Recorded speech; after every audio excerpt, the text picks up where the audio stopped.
Real Talk Wrestling Podcast is Real Talk Wrestling Podcast is sponsored by. You know what? Give me a minute.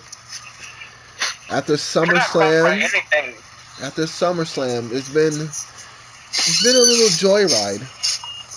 I feel like I'm being sabotaged by my own tag partner. So if everybody could just give me 5 seconds before I can say this intro. Real Talk Wrestling Podcast is sponsored by WWE 2K18. Be like no one.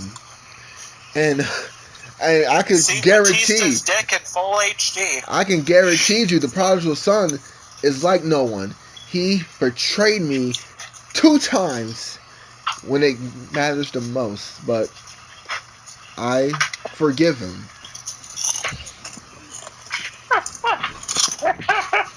Hey, Reaper.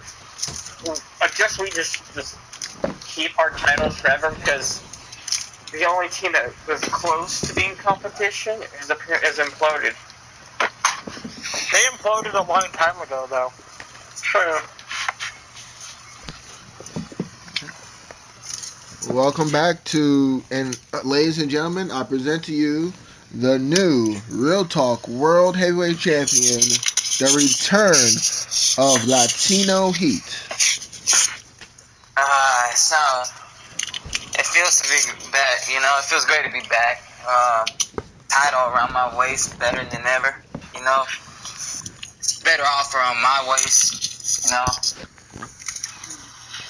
Instead of that, so-called opponent that I have in No Mercy. Don't even know who the hell this kid is.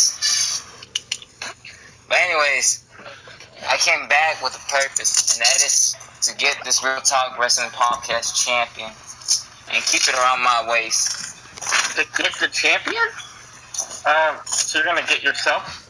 Yeah, no. I got the champion that I wanted. I got the championship title around my waist already. First day back, I already won the title.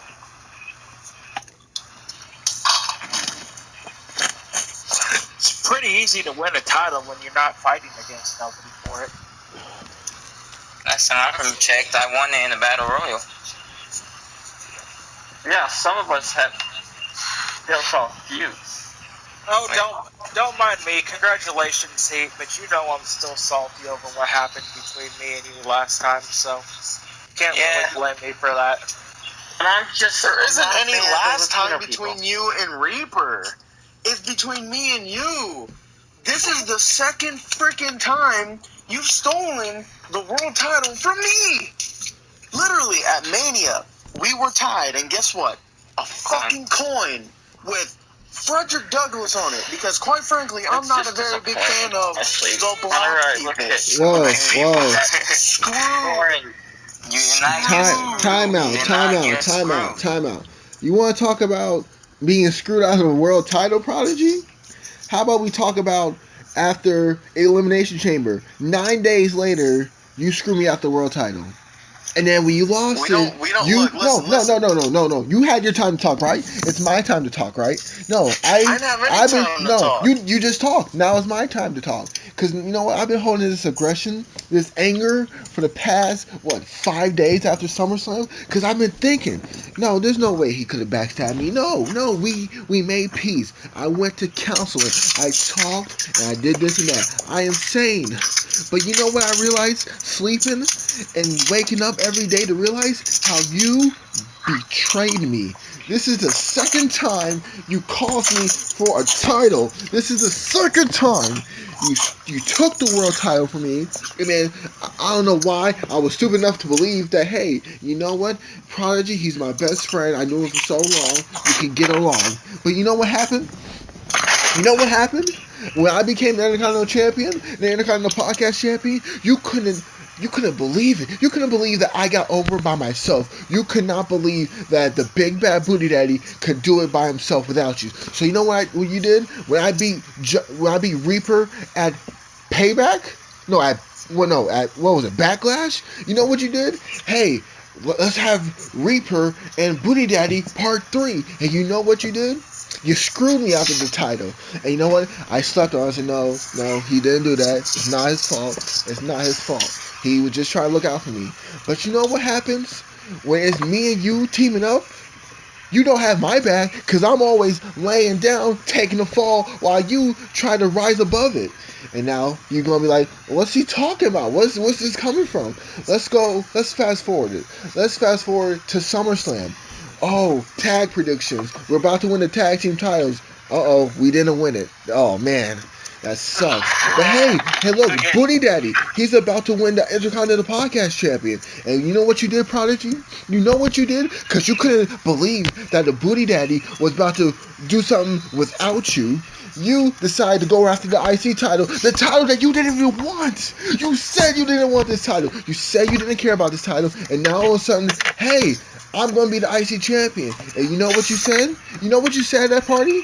Hey, let's be co-champions. And you know what? I don't know why. Maybe a part of me was like, you know what? He's my friend. I can team up with him.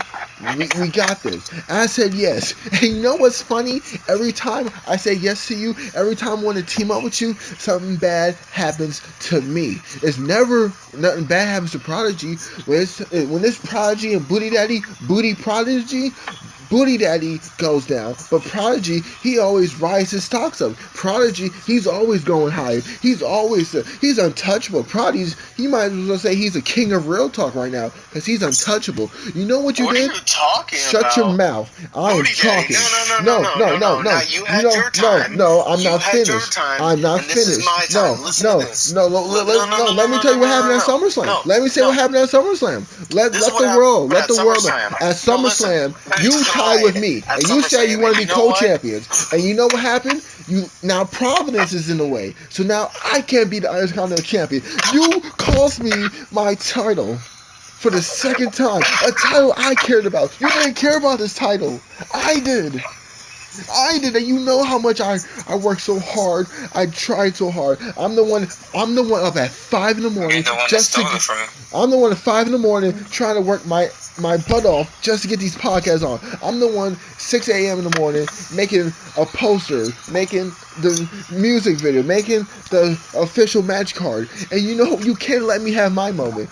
When it comes to Booty Daddy, I can't let him have his moment. Let me take some of the spotlight. Now I'm in a triple threat match for a vacant IC title, a title that should have been me.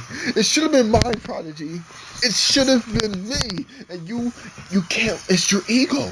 Like, you won't let me. You can't live in a world where Booty Daddy is successful without you. Admit it. You can't live in a world.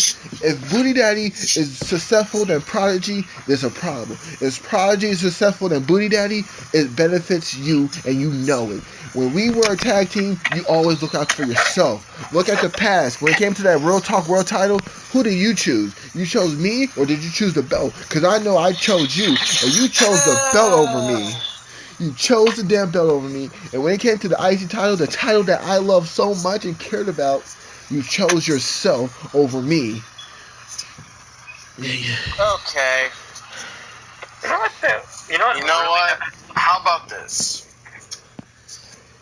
Since you feel that way, because apparently I've had a better career here in Real Talk than you did. Apparently, Mr. 60-Day Reign. Here's what I propose. At No Mercy, there is a triple threat match for the Intercontinental Podcast Championship between you, myself, and the Eye of Providence. Right? I propose this. Winner takes all. And no matter if it's me walking out with the belt, you walking out with the belt, or Providence walking out with the belt, I say you and me, my best friend for 10 years, let bygones be bygones, and let's focus on rebuilding, retouching, and reclaiming the throne of Real Talk. No matter what happens, no matter what the outcome is at No Mercy, the two of us together, not single, not Big Bad Booty Daddy and the prodigal son. No. The Big Bad Booty Daddy, son of Scott Steiner, nephew to Rick Steiner, and the prodigal son of Real Talk, as a cohesive unit known as the Brothers of Real Talk, take over Real Talk Wrestling Podcast once again. Yeah, that's not going to happen. And I'm sorry. take what should have been ours, those Real Talk Tag Team titles, from a certain Speaking of which, shitty death. Ladies and gentlemen, I am the Reaper of Real Talk Wrestling, and I am one half of your Real Talk World Tag Team Champions and the advocate to the future Real Talk World Heavyweight Champion, Future? Youngblood the Beautiful. Yes. The I said future? future. The future? Yes, the future. What is the future? The future is me. beautiful. Hey, if I were you, I'd just stay quiet. Or I'm just gonna call immigration. Well, heck, either way, I'm taking this title. Oh, So either way. Oh, you'll just Youngblood, I'm sorry, but I thought you hated JBL. The fact that you're trying to get on your JBL grind is kind of surprising. I support. Before we continue, Prodigy, I'm sorry. I just. You're just a little broken. We get it, man. I'm gonna walk away for a while. I need fresh air. I'm sorry for what I said. I didn't mean it. I've been just a lot has happened, and that IC title is my life been it's been so messed up lately in the past week. That IC title is what I needed, and I shouldn't have been blaming. I should never blame you for what happened at SummerSlam. It's been terrible, man. I really care about that title, but I care about you more. So I agree. Let's just forget about what just happened. Let's focus on the tag titles after No Mercy, and let's reclaim that title, the throne of Real Talk as a tag team.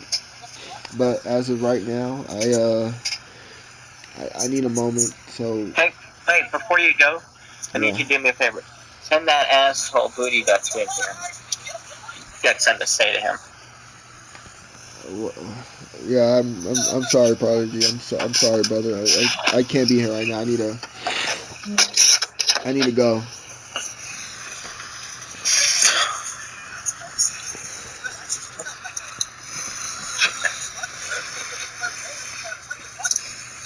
Just know, beautiful death, that after No Mercy, those tag team titles, your reign at the top, are numbered. You mean our days are numbered, or our reign are numbered? That doesn't even. What? Your reign is numbered. See, but here's the thing, though, Mr. Prodigy. By the time you actually manage to even touch these Real Talk Tag Team Championships, my partner will have already won that Real Talk World title from me, and by that time, I will have already won. Yeah, Nice jokes, shut up. man. Yeah, Nice jokes. Nice jokes. Yeah, keep your mouth shut. Nice. Because at the end of the day, we all know who's going to retain their title. That's Heat. Look, Mr. Latino Heat. The past 2 times you've won that belt, you've stolen it from me. But I'm gonna let bygones be bygones, and I'm gonna give you a little advice. Okay, this Youngblood fellow, you haven't really came into any interaction with him. I'm gonna tell you from experience, he is such a trash talker. He will get under your skin, and he will look stupid doing it. But Here's then what you have to do at No Mercy. Just like his ass. Just whip his ass. That's all I gotta do. Because he can't do anything without the help of his quote advocate riding his coattail. So here's what you do. Just whip both of their asses. That's all you gotta do. Hey, Punch. I think How did you you affair in that? How was your affair in that? Back at whenever we faced each other. Oh, right. Oh, but here's the thing. Even though you beat me, what did it amount you to? and Mav. What? I believe he ended up beating you and Maverick without my help. Thank you very much. Then I became champion before. Okay, but here's the thing. Here's the hang heat. Once he became world champion, he lost it immediately. So it's not like not like he did anything with it. It was kind of like a Maverick reign, you know. Although, Except Maverick didn't have his titles forcibly.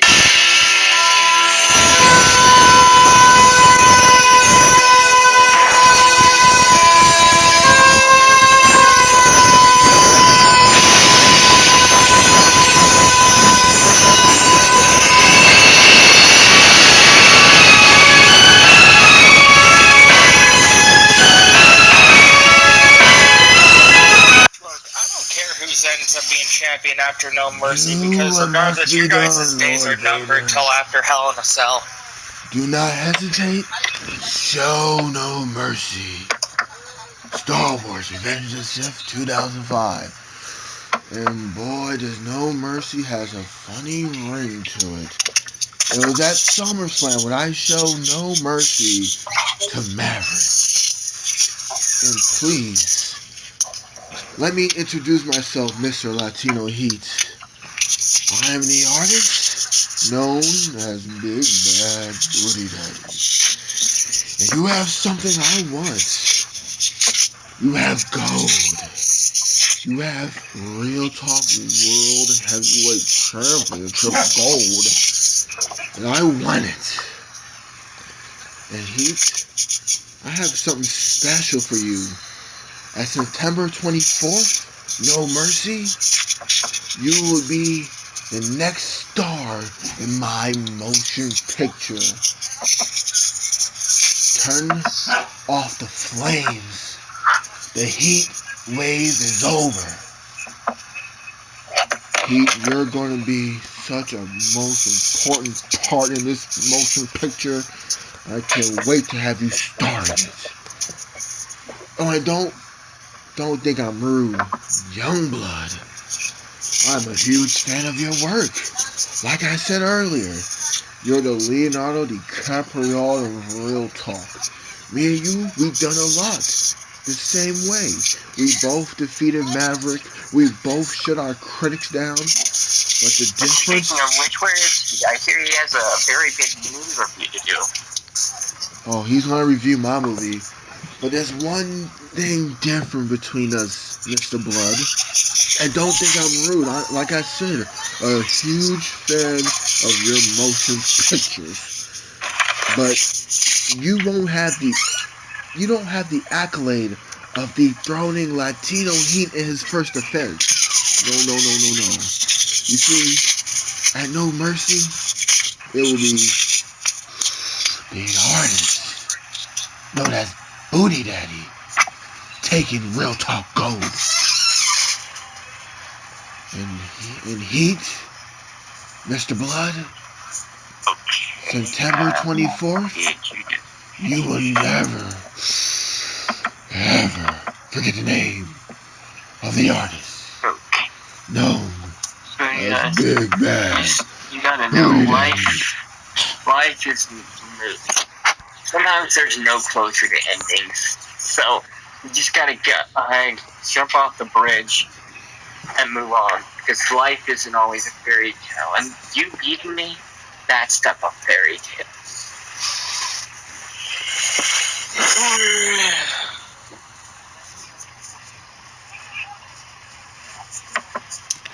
Hey, sorry about that, guys. I went for a walk. I'm feeling better. So Yeah, Prodigy, you there? I'm here. Yeah, I'm sorry for, Anybody talking? I'm sorry for what happened. It was my fault. I don't know what came over me.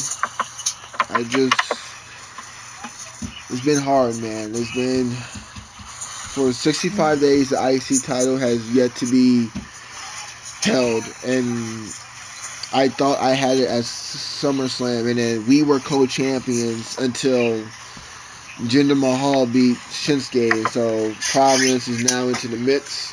So now it's a triple threat match. And the last time I was in a triple threat match, I was this close to winning the IC title until Enigma came and cost me. I just want you to know what happens at Sunday. I mean, not Sunday, but September 24th. Either I win, you win, or Providence win.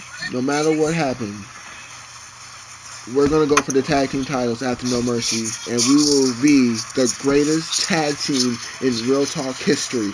And by God, Reaper, you're full of shit. And Youngblood looks like a ballerina or whatever.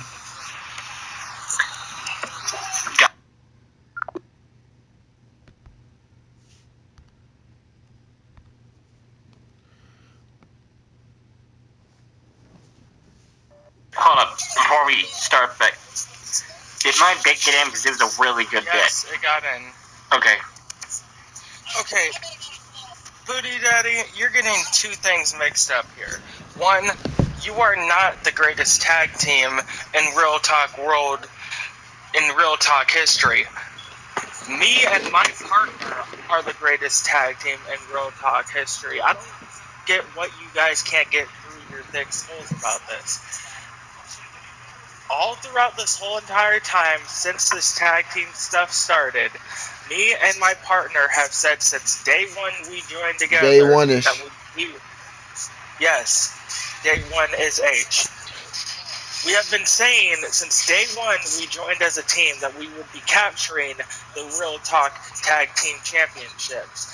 And that whole entire time, you and Prodigy and Maverick and Providence all said that we couldn't do it. I don't get what we have to keep doing to prove ourselves to you, how many times we have to beat you. As far as I'm concerned, Louis, Prodigy, between me and you, our score now stands 1-1. I beat you for the world title, and you beat me at SummerSlam. So, whenever you're done with whatever it is you're doing with the IC title, you know where to find me and you know what to do.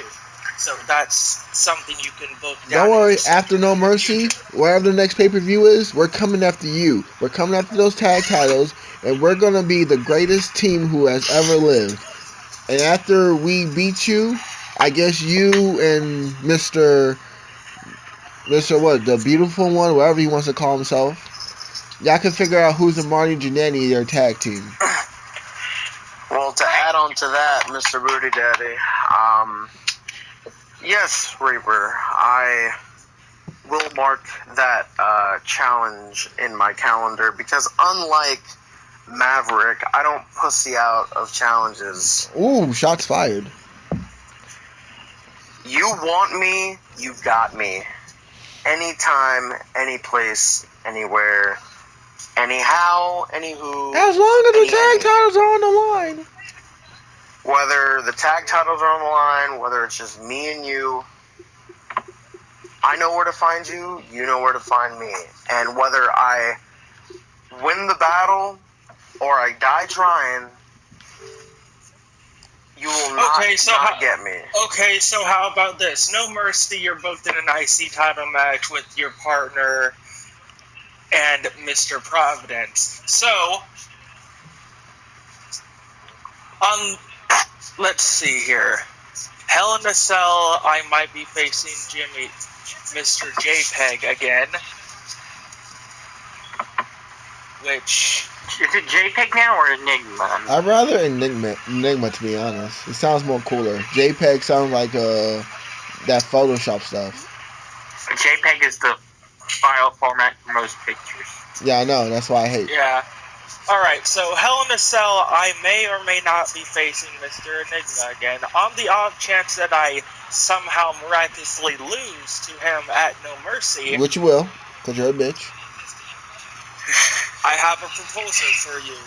Because you guys aren't just going to get a Real Talk Tag Team Championship shot just like that.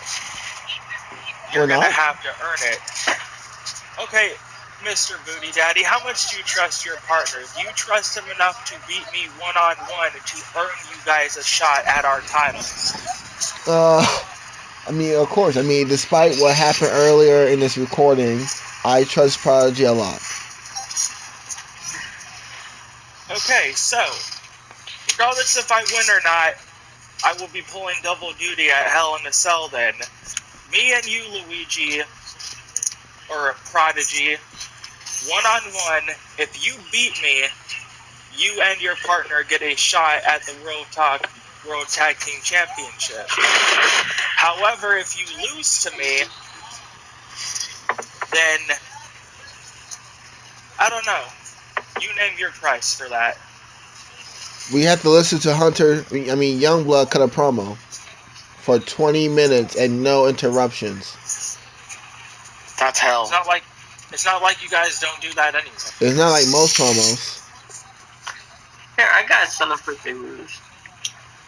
Alright, No, what? I'm not breaking up their team. I'm not. No. But if they lose, Oh, I have it. If you lose and you end up winning the IC title, you must forfeit that title to your tag team partner. okay, That's not real. That's not really a lose-lose.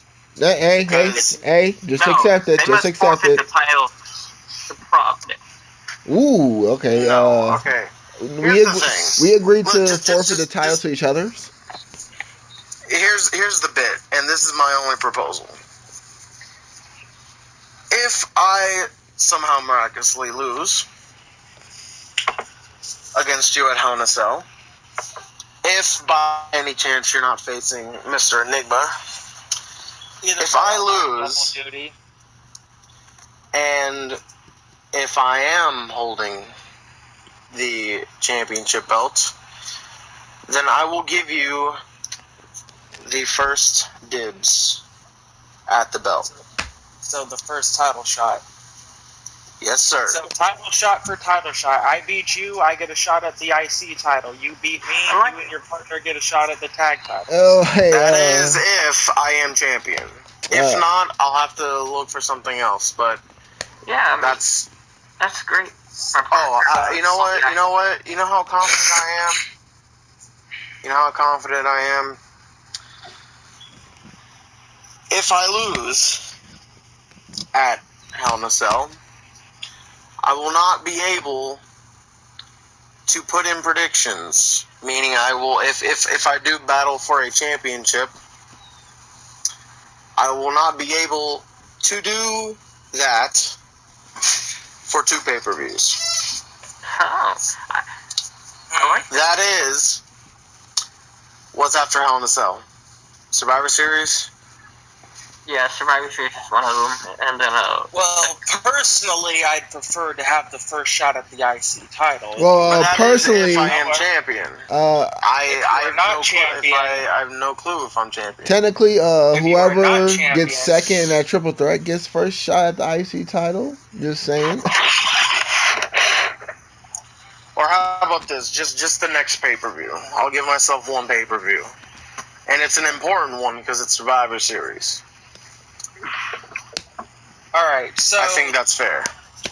that's fair. So, in the off chance that you are IC champion, it'll be title shot for title shot. If not, then you can't put in predictions for Survivor Series. I like the plan. Deal? Deal. All right. Now, if anyone else has anything to say, our heavyweight champion, perhaps? Just know, I'm retaining my title. All I have to say. real man of substance here, isn't he? you know, no offense, young blood, but a part of me, if I do end up beating Jimmy at Mr. Enigma at No Mercy, hopes he does keep his title, just so I can end up taking it away from him when I win the World Talk in the Bank from Enigma. Ah, I see that even your own partner doesn't even believe in you. Oh no, it's just about your priority. advocate. Finish up. Alright, so it's not about whether or not my partner believes in me, because I know for a fact that he does, and he knows for a fact that I believe in him. This is just in the off chance that he doesn't end up getting the job done. One of us will still be walking out with the Real Talk World Championship. And, like I promised him before, he will, more than likely, if he can get the job done, be able to face me for that title in the future. So, either way, he's still getting his title shot. And if he ends up beating you, I'm pretty sure I can find a way to get mine. So. That is a thing big. Oh, it's not an if. It's a win. That's it. Just trust me. This title, I'm keeping it no matter what happens at No Mercy. Because after No Mercy, I'm walking out as champion. Ooh. So, SummerSlam. What just mixed happened? reviews. Yeah. Hi, we're a Real Talk Wrestling podcast from H8699, and what just happened? Oh, it's funny that you mentioned that. I wanted to talk to you about that behind the scenes about what just happened, after pay-per-views. But we'll talk later. Well, basically, I got 2 words for you. Road dog. Road dog. Actually, I got 2 words for you. Booty dust. I got 2 words for everyone. Summer shit. Alright, it was pretty great. Yeah, okay, look, it really depends on your perspective. In terms of match-wise, There was shit. most of them were either bad or okay. There was like 3 or 4 of them that were actually really freaking good. Are you talking about the main card or pre-show? Just one everything. of them. No, talk about the main card. But hey, before we get to SummerSlam, there's something we should talk about. The Kingdom has arrived in NXT. Red Dragon, Adam Cole. Oh yeah, since you're co-Mr. NXT, please give it away. What happened? What just happened? NXT Takeover Brooklyn 3, Revenge of the Bronx, and Bobby Fish have aligned together, and then together they and Adam Cole, baby, have attacked the new NXT champion Drew McIntyre. The Kingdom is here. No, just some say goodbye. bit of breaking news for those of you who may not know. Oh, not the Oscar news. Not the Oscar news. Don't say the No, don't say it. Please, we don't want to hear it. It's too no longer Hey,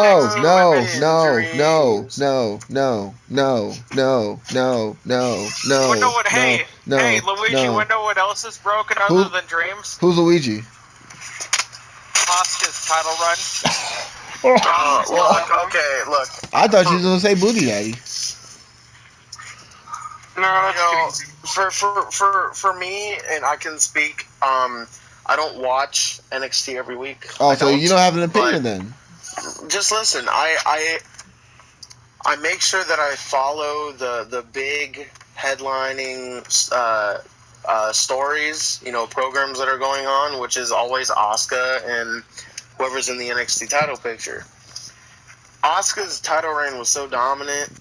The fact that her title reign has to end over some injury bullshit really freaking sucks. Like, it really does. Like, that, like, there's no, like, you know, losing it is one thing, but having to vacate it without properly, like, going down as champion, it really does suck. And so I'm hoping that she has a speedy recovery and that she comes on the main roster and whoops some ass. So, you know what really sucks about it though? Like, the Dirty Dope rule makes sense for main roster because of the fact they have a pay-per-view every month. But in NXT, you only have a takeover every couple months. So she would be back and ready for the next takeover without having to lose it. Well, apparently the whole story behind that is that she was offered to be able to keep it or relinquish it, and she chose to relinquish it. Whoa. Oh, I gotta respect that. So she did a Daniel 6 to Bryan. 8 weeks? Yeah, well, no, Daniel Bryan was forced to relinquish it. She got offered to keep it while she recovered or relinquish it. She chose to relinquish it just in case she wasn't recovered in time for the next NXT special. Because then what are you going to do? You watch a number one contenders match? And if Now Yeah. time. Oh yeah. So say goodbye. What is yours? Now is mine. I see broken Kim Booty. dreams. He's broken in pieces. Yeah. Alright, but You're welcome. so yeah, that is that all the review from Mr. Oh, yeah, And match would be Almost versus Gargano. With Almost taking the win after psychological warfare. Selena Vega wrote a DIY shirt in the ring. Oh, Selena Vega. I'm not gonna lie, I thought she drew like a piece of her clothing at him because I would have been distracted. Amen. No, I mean legit. I thought she threw something like her scarf. I would have been like, oh, okay. The TNA Rosita is mighty fine. It's Trinidad. And you don't watch NXT. You disgust me. Wait, she was Rosita in TNA? Yep. She was in Trinidad in the Indies otherwise. I totally forgot she even existed. What's TNA? Yep, that's Rosita. Total non-stop ass. Oh, you mean Tess and Albert? What the hell was that noise? Anyways, NXT that Takeover. Was that name when Adam Cole debuted. NXT Takeover Brooklyn is better than SummerSlam, and it's NXT. That NXT Takeover was the best show of the year. All right, so Hunter or Youngblood and Mr. Booty Daddy. Mr. Booty. Please, my father is Mr. Booty Daddy. Call me Booty Daddy. So since me and you two are the only ones that watched NXT, overall grade, best moment, worst moment. Oh, that's a worst moment? That's hard. Okay, and rating out of 10. Okay. I'll give it an 11. Best moment out of 10. If you want to give it 11, if you want to give it an 11, you need to use the proper term. Ty Dillinger. Yes. Ty Dillinger. Okay, I give it Ty Dillinger +1. Ty Dillinger +1. Best moment would be the Kingdom aligning together. And the worst moment... Oh, I know what the worst moment is, without doubt. The logo came across the screen and it ended. That was horrible. Okay. Reaper, you want to go? Or you want me to go? You can go. Okay, I'm gonna give Brooklyn. Okay, I'm gonna give it. See, I want to say a 9.5, but I feel like that's not giving it justice. Like it was.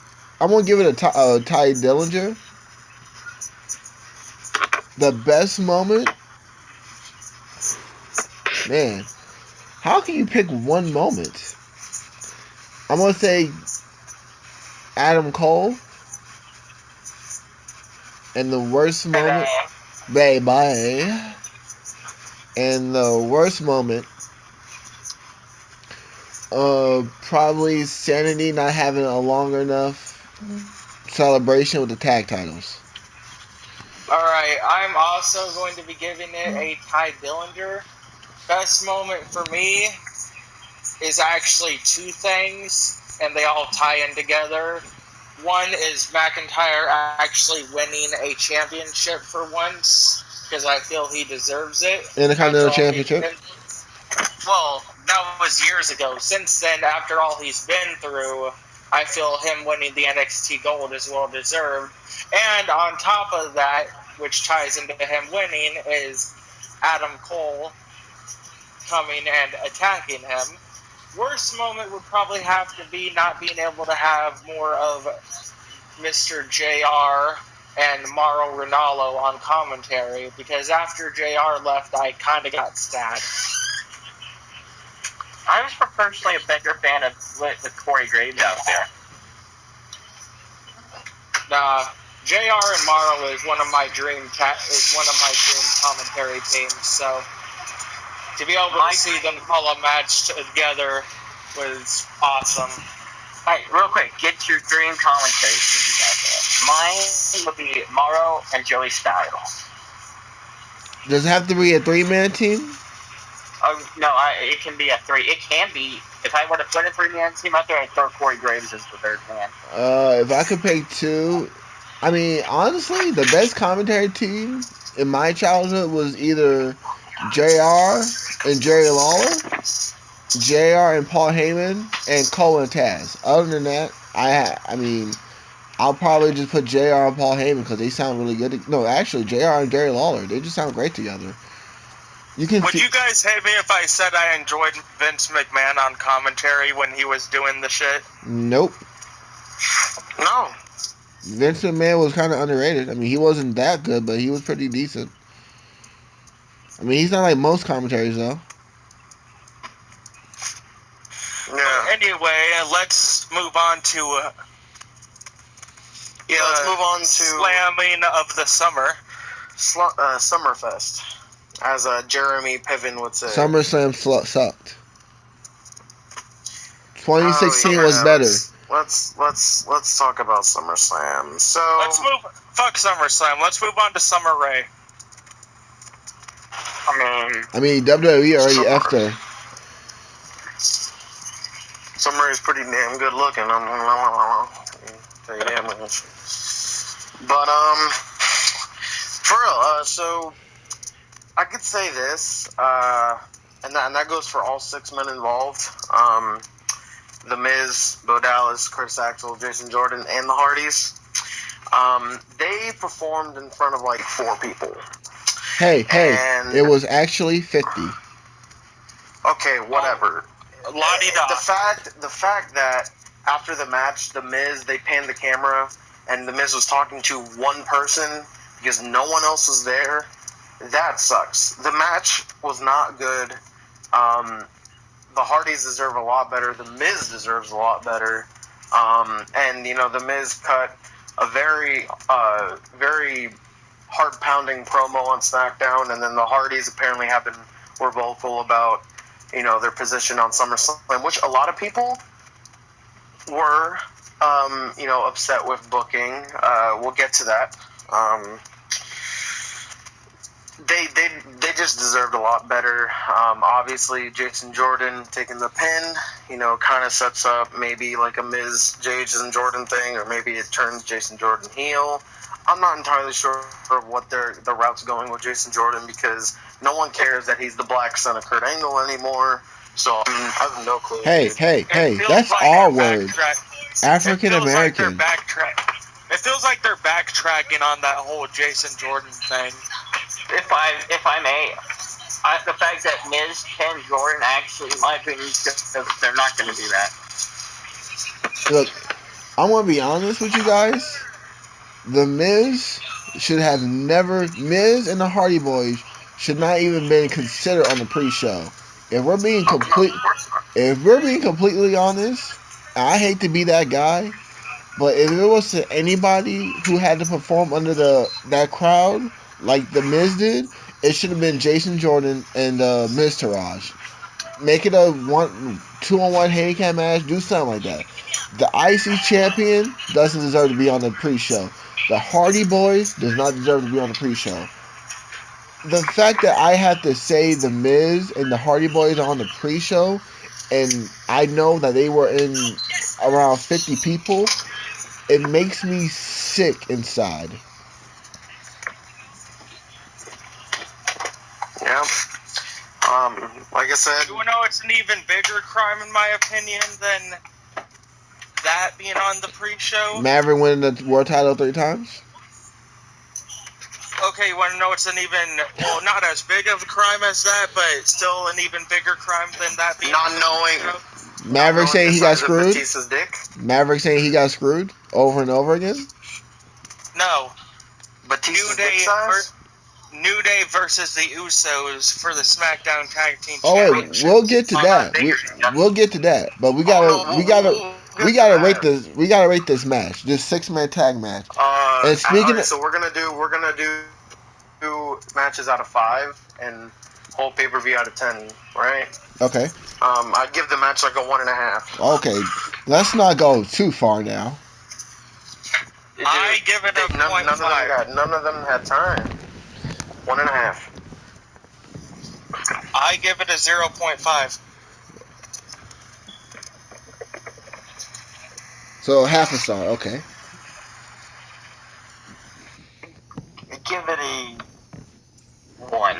I mean, I liked it, but it was done where nobody else could see it. You paid a ticket. Like, part of me, when I think about going to a show, I think, okay, Miz is going to be there. Like, the last show I went to, that was my entire thought process as to what got me to buy the ticket was, I'm going to get to see the Miz. You wanted to see a guy instead of the Maurice, Nia Jax, Emma, Mickey James, Sasha Banks, Bailey? You just wanted to see the Miz, Alexa Bliss? That's the thing that Miz was on my list of people I wanted to see before they retired.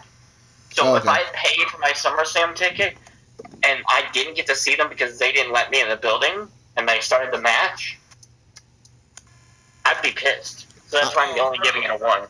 For me, it would be the Hardys in that situation. If I paid for a SummerSlam ticket and I was like, oh, I'm going to be able to see Matt and Jeff Hardy for the first time in WWE for the longest time, and I don't end up getting to see the people I wanted to see, that would piss me off.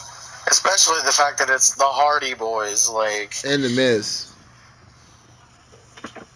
Like, everyone wants to, you know, like, it's my dream to meet Matt and Jeff. Like, I mean, then again, it's a dream for me to meet a lot of people, but Matt and Jeff are definitely there. So it just sucks for the fans, and it sucks for, you know, the performers, because, you know, Barclays Center doesn't want to let fucking people in on time. So, but I digress. The next match was the Cruiserweight Championship. So we're gonna forget Booty Daddy's thoughts? Yeah.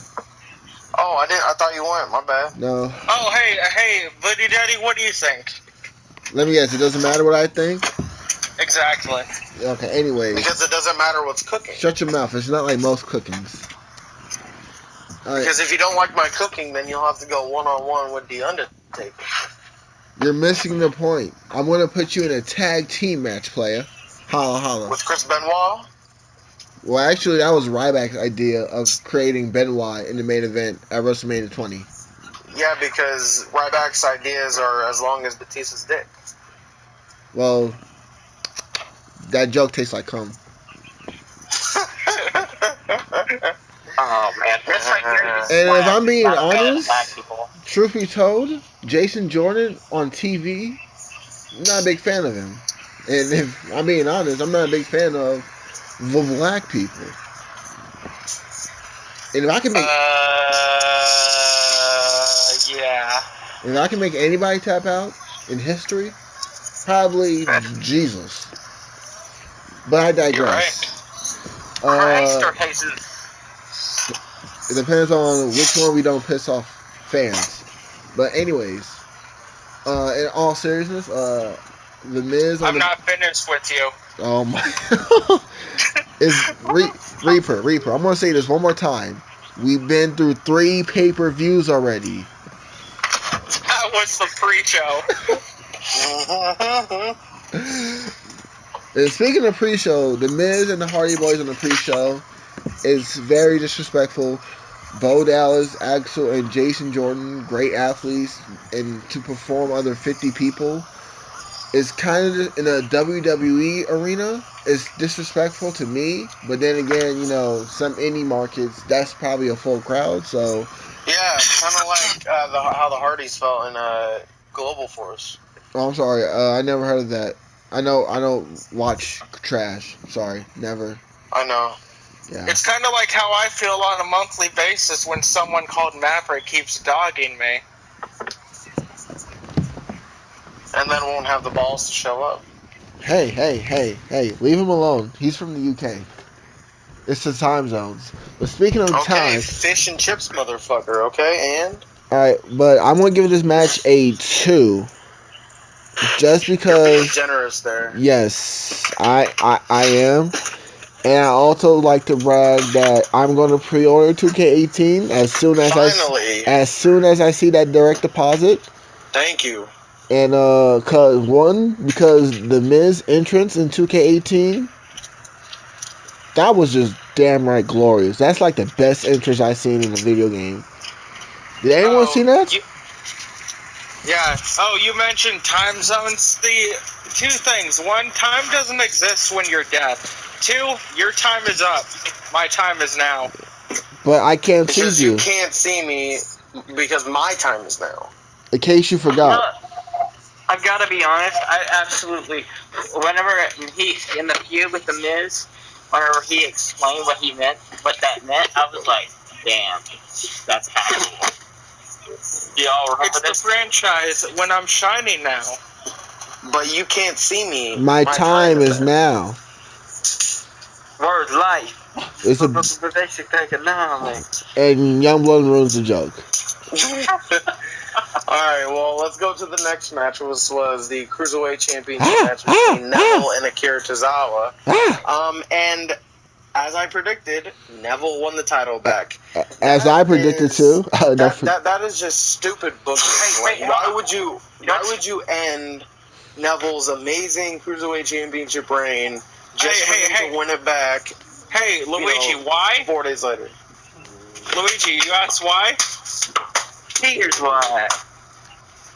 Did you hear me hit myself a few times? Yeah, you want to go to the hospital? No, I'm good. Hey, you know what the important thing about that match was? Like, that match has great meaning. Because of the fact that you did not choose Neville as a tag team. What do we got over here? Some tag team champions and beautiful death. Yeah. I gotta point that out. Yeah, good job. You buried the tag titles. And it just came out. Yeah, your reign will last as long as Chris Benoit strangling. Look, I don't know. I heard Nancy Benoit could get choked for long periods of time before she passed out. oh, by the way, I'm predicting that your tag team will be like Maverick's title runs, short, and ends the next pay-per-view. Well, not the next pay-per-view. Well, obviously not, but the next time it's defended. So, I mean, after Hell in a Cell, then. Well, if you're not afraid to pull a double duty, just saying. Well, like I said, your partner has to beat me to earn the title shot, and he can't face me until Hell in a Cell. So either way, we're guaranteed the tag titles till at least Survivor Series. Bet you guessing. Whew. You's right. Use right. Now, But yeah, their match on Raw was better. really, It was. I think so. It was a I, little bit better. I feel like this match. I feel like you're disrespecting this match a little bit. This match was really, really good. I mean, for what I've seen on Raw, this match had more impact. Maybe because it was Tozawa's first title defense, so he put a lot of effort into it. But that's just me. Well, I don't know. I just thought it was stupid booking at the fact that they took the belt off of Neville and then gave it back to him. It makes no sense. But honest, who else but Neville is right to hold the cruiserweight title? All right, let's Nobody. say exactly. No, all right. If you Then only why would people you I take can it say, off of him? only people I can honestly see that takes the belt off of Neville is probably Cedric and now spoiler Enzo. Other than Oh, Cedric, dude. Oh, I'm definitely taking the Enzo whenever we get him. now I'm gonna pick Yo, Neville. There's no way they're If gonna let. Enzo doesn't deserve it, but he's going to get it. Let's not jinx that, guys. Come on. Let's not. Why are we praying for Enzo to bury the cruiserweight division? I think Enzo might actually do some good in the cruiserweight division. I mean, we've been wanting this, haven't we? We've been saying AO.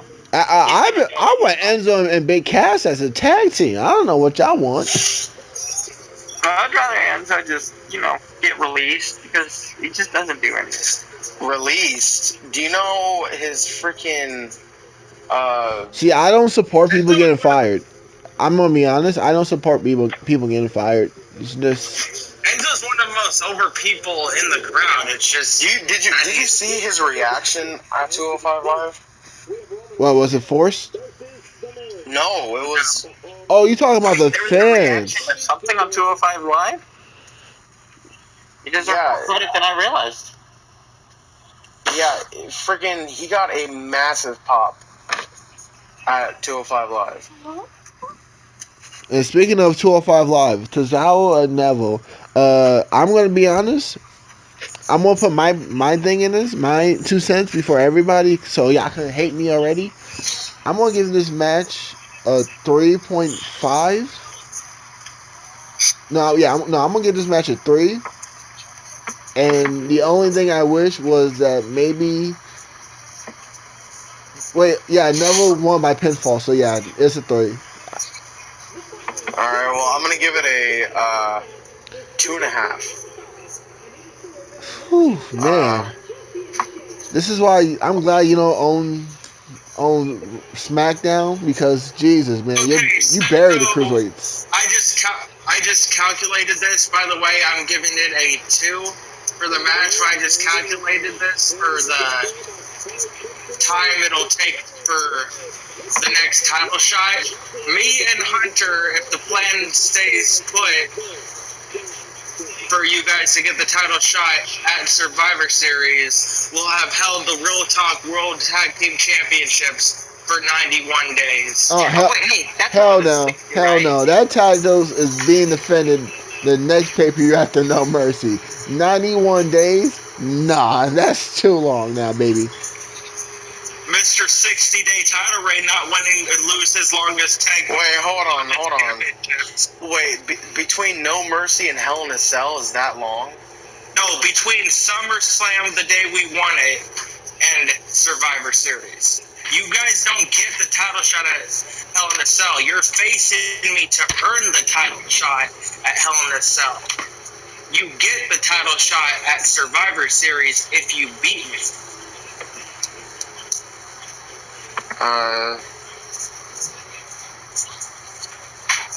30-day rule? Oh, wow. I digress. So let's get to the last match on the pre-show, Hold on, I which didn't get my was. rating. Oh, now Oh, you for know the love how of it feels. God. Now you know how it feels. I give it a Go 2. ahead. You said what? You give it a 3? No, he said 2.9. Oh, We waited for that? close enough. Yeah. The New Day and the Usos for the SmackDown Tag Team Championships. Phenomenal All right, fucking match. look, Louis, Prodigy, let's just Shouldn't have skip been it. on. No, hold on, look. What? Skip it. It's a 5. No need to talk about it. A perfect 5.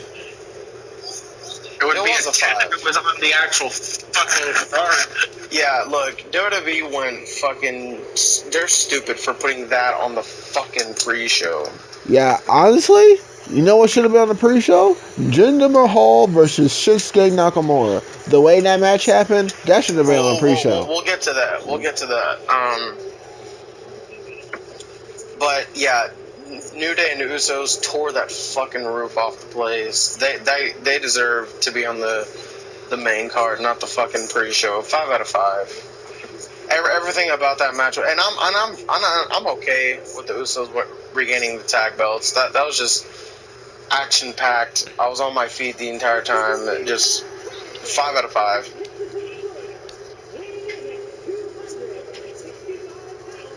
Well, I give it a All right, 5 because I'm down for day 1. Ish. Thank you. Are we ordering the shirts tonight? Oh, and by the way, I get the match at 4. I heard rumors on why the New Day lost their title reign so soon to the Usos. Apparently, the plan is for WWE to actually keep giving the New Day title opportunities and having them surpass the Hardys and Dudley's total title reign. No. Well, that's stupid. No. Hold on. No. Wait. The Dudley is just in the WWE. Yeah, just in the WWE. And how many did they have? Like 10, I 9. think. Like 7. No, 9, because the 10th would have broke their record. Would have broke the record, they said. They got 10 title reigns in WWE. Look, Because they own ECW and WCW, right? So wouldn't that be like 10? if they want to count it like that. I mean, they should. They count Ric Flair's 16-time world title runs, and most of them was in WCW. But they don't count people. If they did, they'd have to say AJ Styles is Well, They don't own TNA. exactly. They don't own TNA or Ring of Honor. I mean, they can mention. not financially, they don't own TNA. That is true. If they were alright, so if they would have bought TNA right now, they would mention Kurt Angle being like about I'm gonna just say it like a 15-time world champion because they'll add his 5 title runs in TNA. Yeah. But anyways, I digress. I think that's stupid. I mean, I joke about not being a fan of the black people, and now that the New Day is in talks of surpassing the tag team, New Day is great. Don't get me wrong, but don't force something. Like, why do you have to force something? Like they forced the demolition thing, and then they immediately lost the belt. Yes. Like Chris Benoit forced a rope around his neck.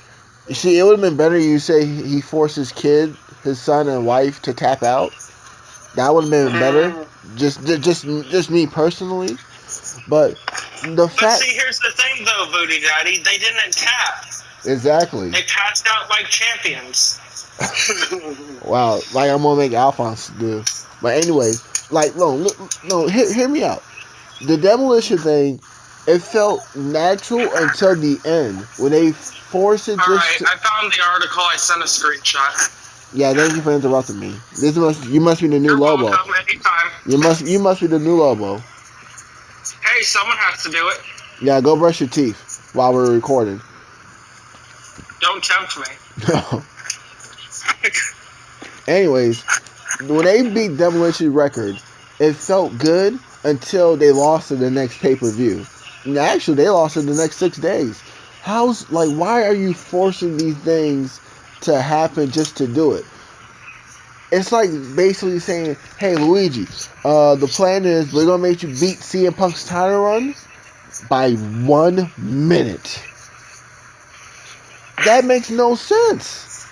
I mean, it might be me. I don't know how you guys feel. I'm really passionate about this stuff.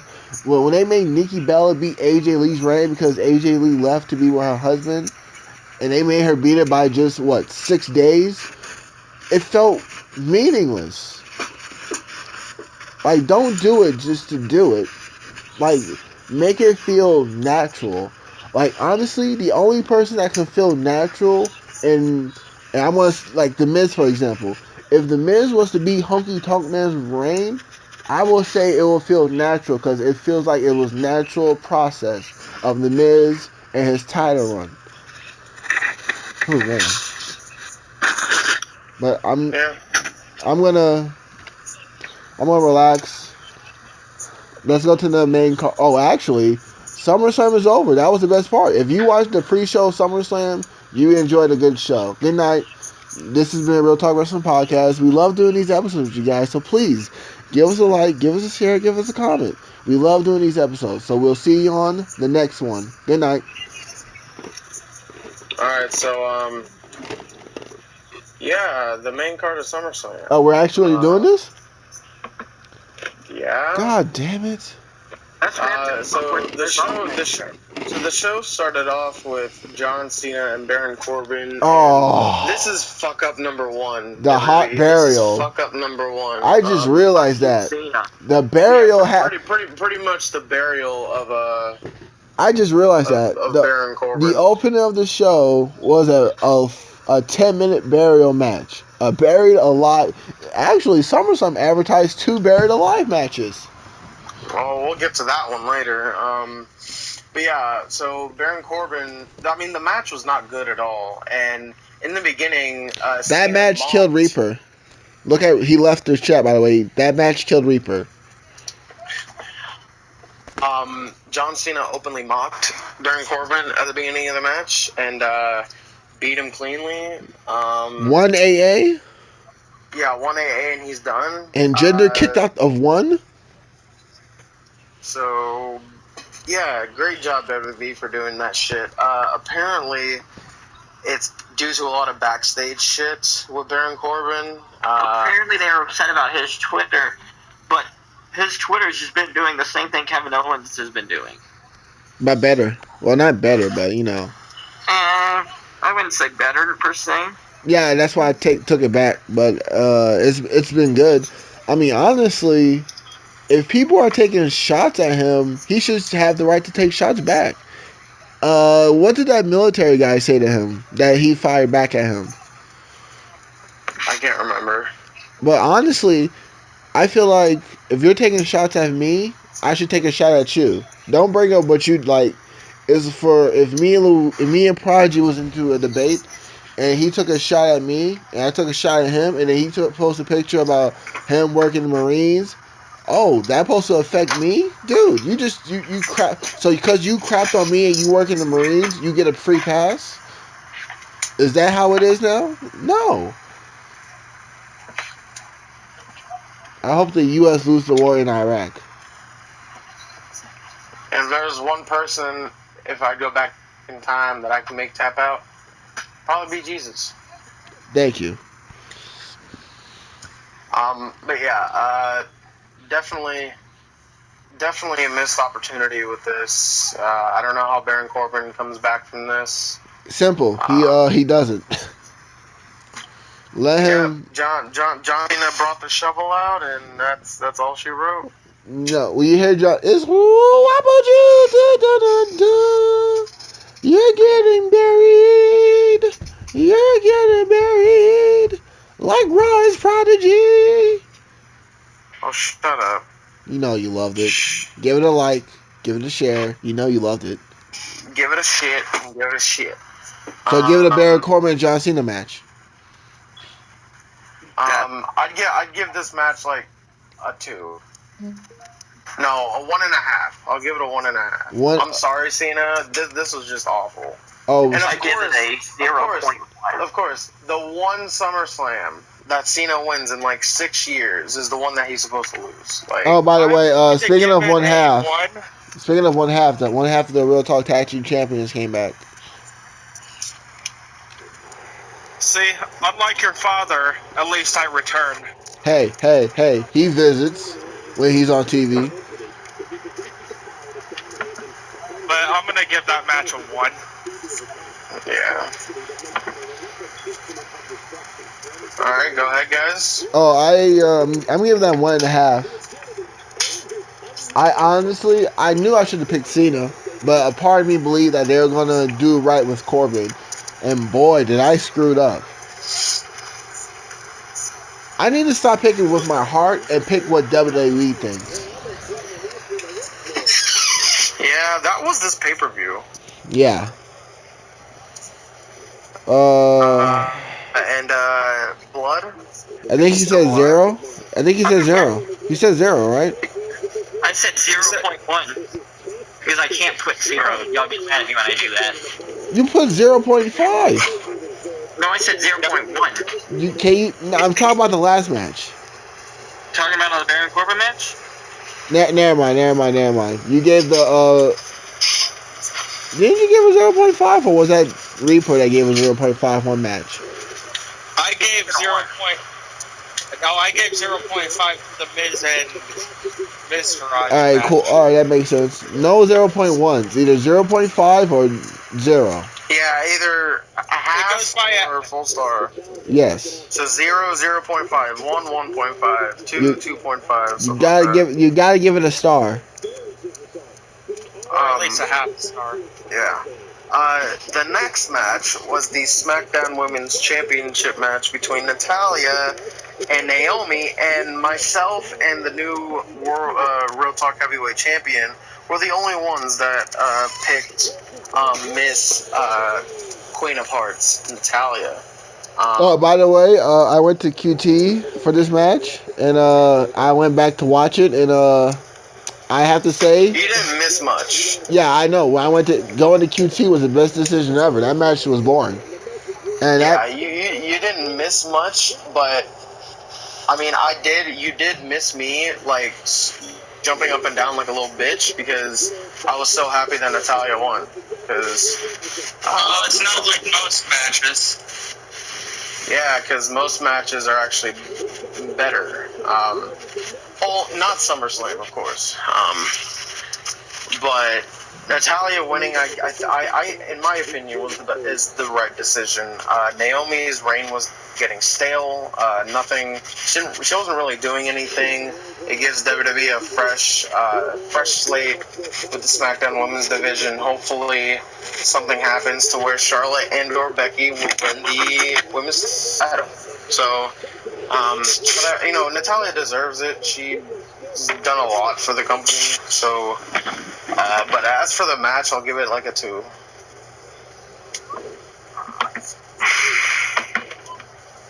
Am I the only one going to be talking, I guess? I was dang, you're gonna Russian people. I wasn't really much of a fan of the match. I want to talk about.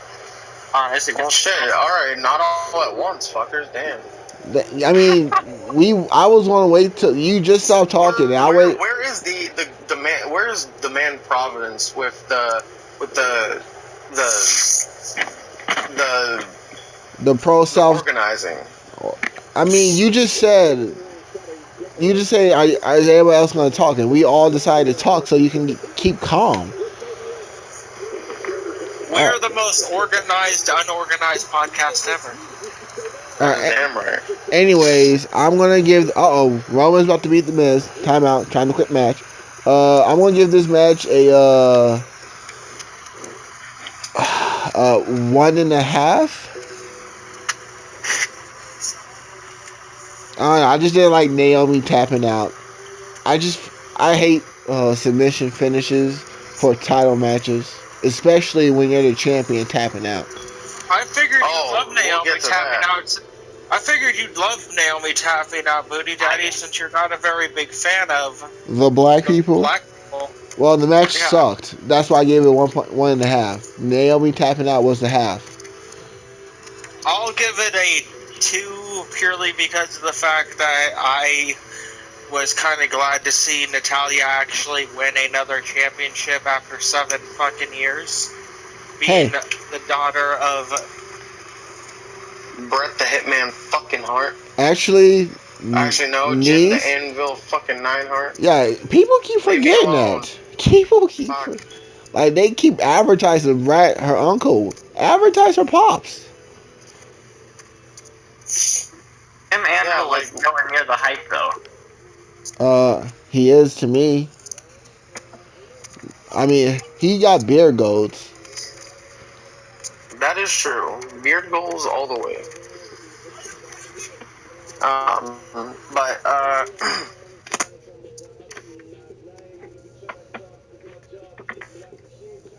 what the hell just happened? The point happened. I missed it. Yeah, so did I. The hell? Is someone dying? My career. You don't hear that buzzing sound. I hear it. Prodigy. Booty Prodigy.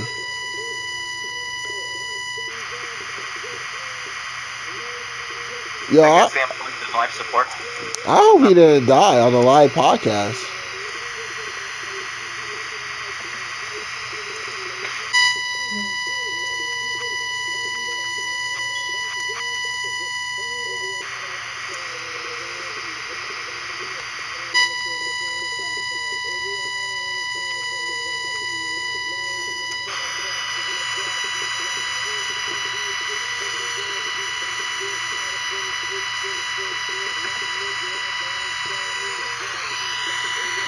Go. So the next match is Booty Daddy's favorite match. Big Ass versus Big Show. What a show ass. Yeah, this match sucked ass. Hey. My boy won. Stop, don't diss him. I'm a huge fan of Big Ass. The Big Asses? It's so funny. Look, when the crowd is chanting boring, that's when you know the match is shit. I disagree. The crowd is throwing beach balls and live event on the Sheamus Cesaro match. Because we're not on that match. Oh, by the way, they banned breaking news. They banned beach balls from live events. Good. Well, no one cared about the Big Cass Big Show match. I cared until Big Cass got injured. Well, that's not till Raw, but Enzo. The best part about it was Enzo stripping down to his underwear. And, why was that the best part? It's all that fucking noise. Turn that shit down. What noise? The white noise. Now it's gone. Enzo stripping down half naked and then. Well, get ready to hear some static noises, folks.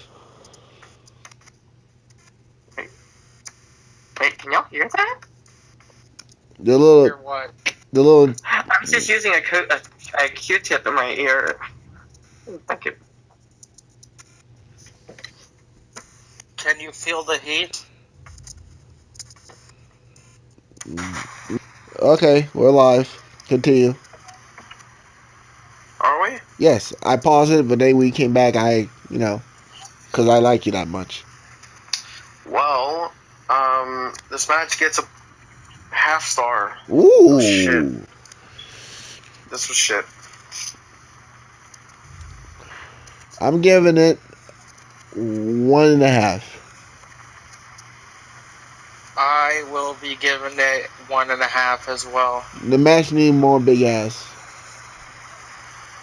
I'll give it a 1. And the only reason it's getting that high is I did get amused by the whole him slipping out.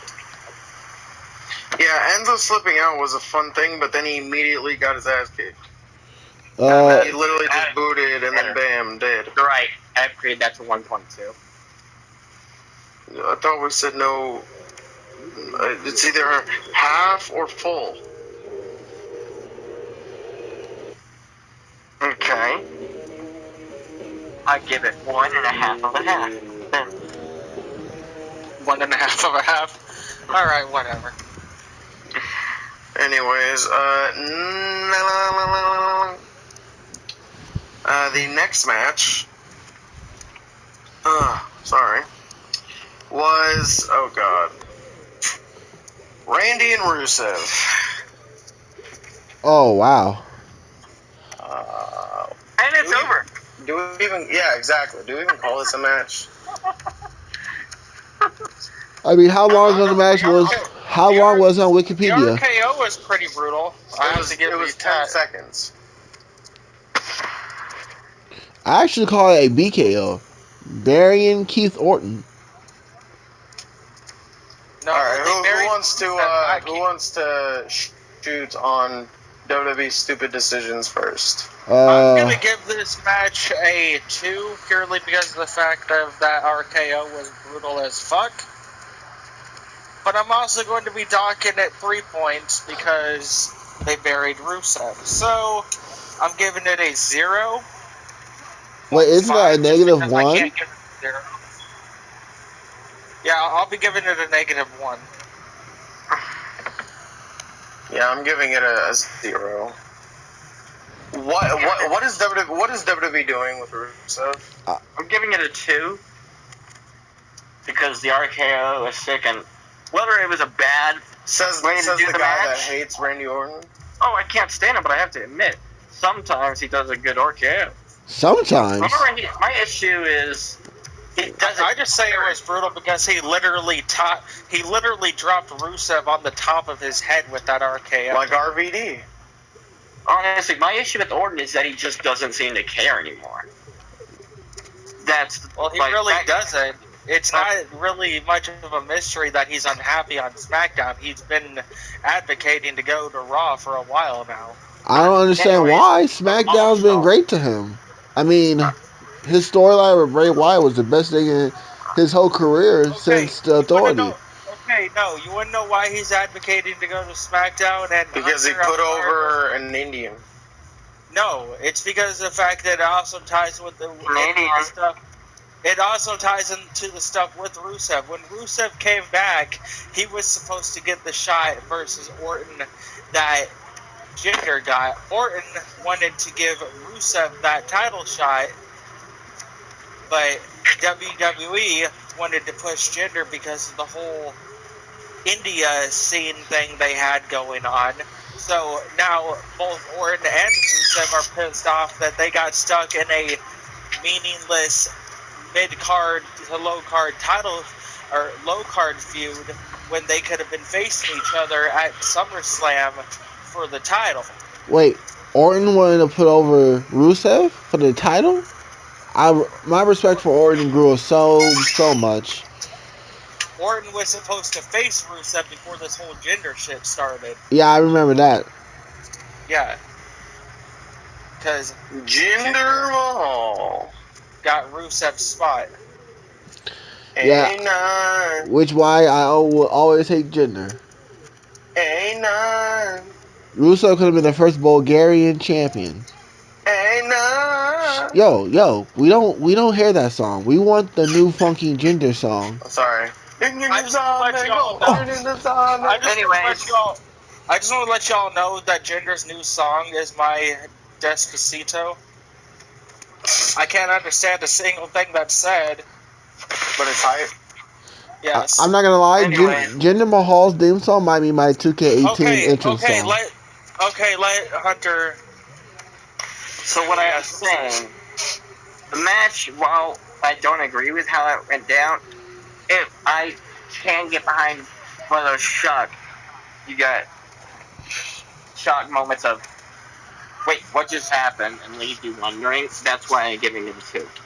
I mean, that means you must have really loved Brock Lesnar versus Goldberg Survivor Series. There's a difference. I expected that, and I was disappointed because I was right. Oh, I didn't expect that. I found that disrespectful, but hey. But I'm going to give this match 5 stars. The greatest of all time. Wait, what? This was the greatest match of all time. I mean, so much blood, sweat, and tears went into that match. I mean, last time I saw a great match like this was probably Shawn Michaels versus The Undertaker at WrestleMania 25. That match is comparable to that.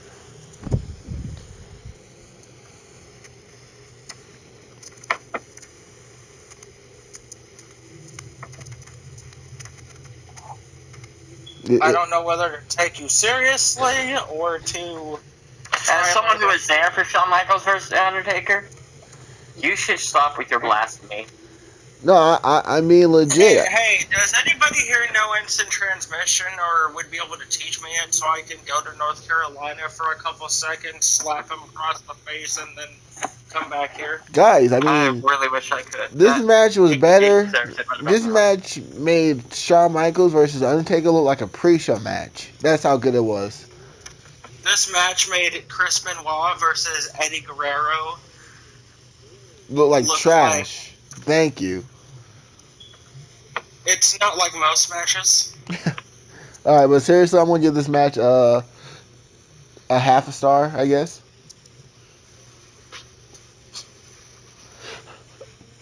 You guess. I mean, I'm not convinced. I think you're lying to me. Oh god, I'll give this match 1 star because of the RKO. Okay, but I'm still not convinced. I'm giving this match a 5 stars. This is a 5-star classic. Oh, definitely. Match of the year candidate, hands down. What's the next match, please? Mr. Prodigy.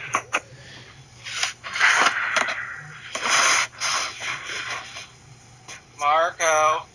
Hello. I like the game.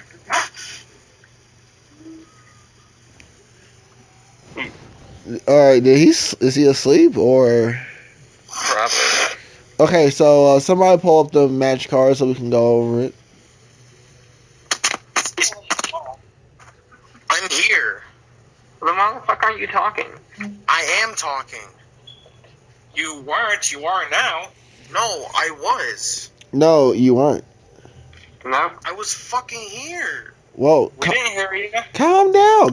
Why the cursing, man? Can you hear me now? I mean, obviously. No. Unfortunately. Look. Sasha Banks and fucking Alexa Bliss, you twats.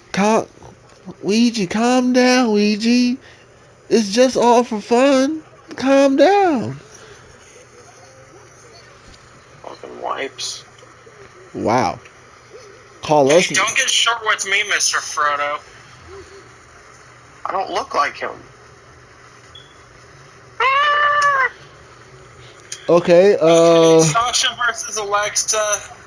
Sasha won the title again. I don't like the fact that they took it off of Alexa and made her tap. I think that was bullshit. I would love to make Alexa tap, so... The same. I'm giving this match 3 stars. I will be giving it 5 stars purely because of the fact that I got to look at Alexa Bliss and Sasha Banks the whole entire time. That is true, but on a match standpoint, it was bullshit. It was a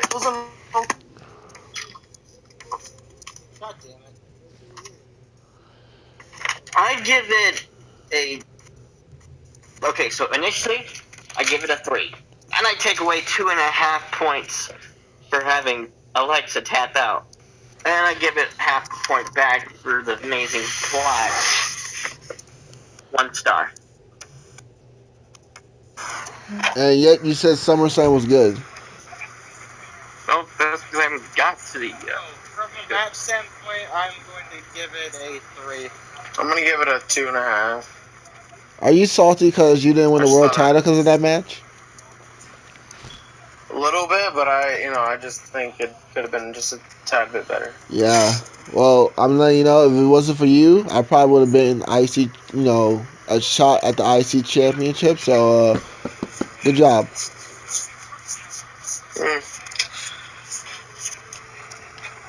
But yeah, I'm just mad that they took the belt off of Alexa. Shouldn't have done it, but WWE is WWE. All right, Finn Balor and Bray Wyatt. Match of the fucking night. No, it was not. Disagree. Yeah, You need to leave this it podcast. 3/4 of a Ty Dillinger. Oh yeah, you're on crack. You need to leave this podcast. It was a perfect example of in-ring psychology, telling the story. Not everything needs to be about big spots.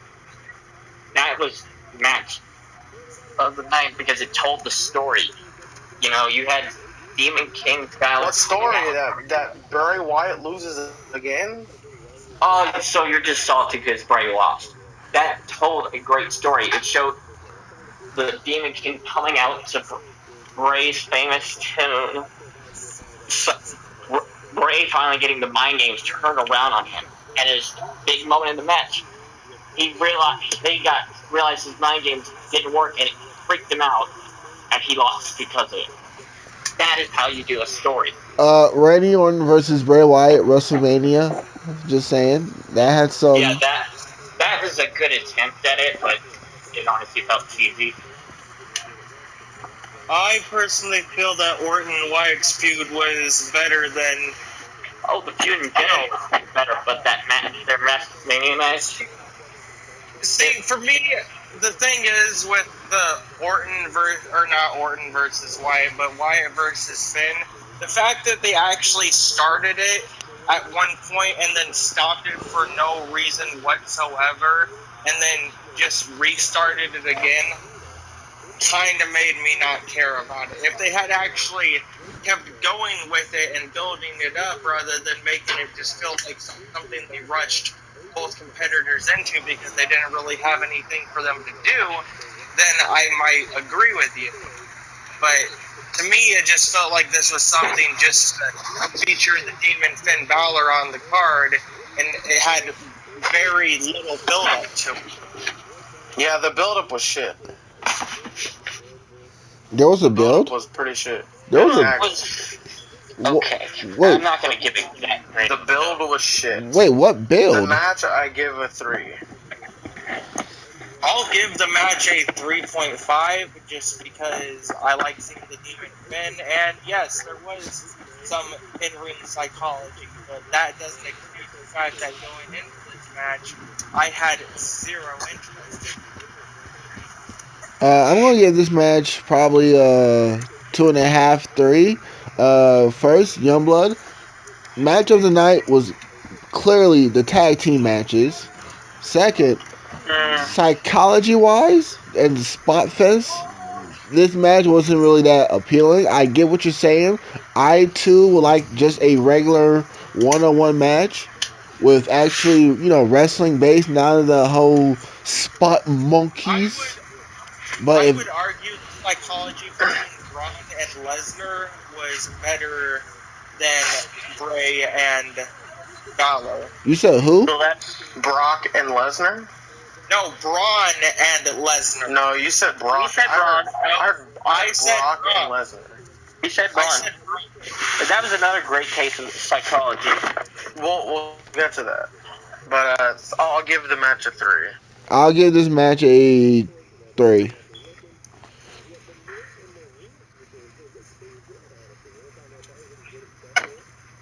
Yep. Oh, we're next? Okay, next was the Raw Tag Team Now, Championship this match was a between match of the night. Shield and Cesaro. This was a fantastic match. I give it a 4.5. Only because I just feel like the New Day and the Usos was a bit better. But this was fantastic. A lot of tag team wrestling now, they never, like, they don't, it's not a lot of tag team, you know? Like, do you get what I'm saying? Yeah, thanks WWE. I feel that the build to this match was perfect, though. Yeah, Cesaro's use of tag team wrestling was just off the charts.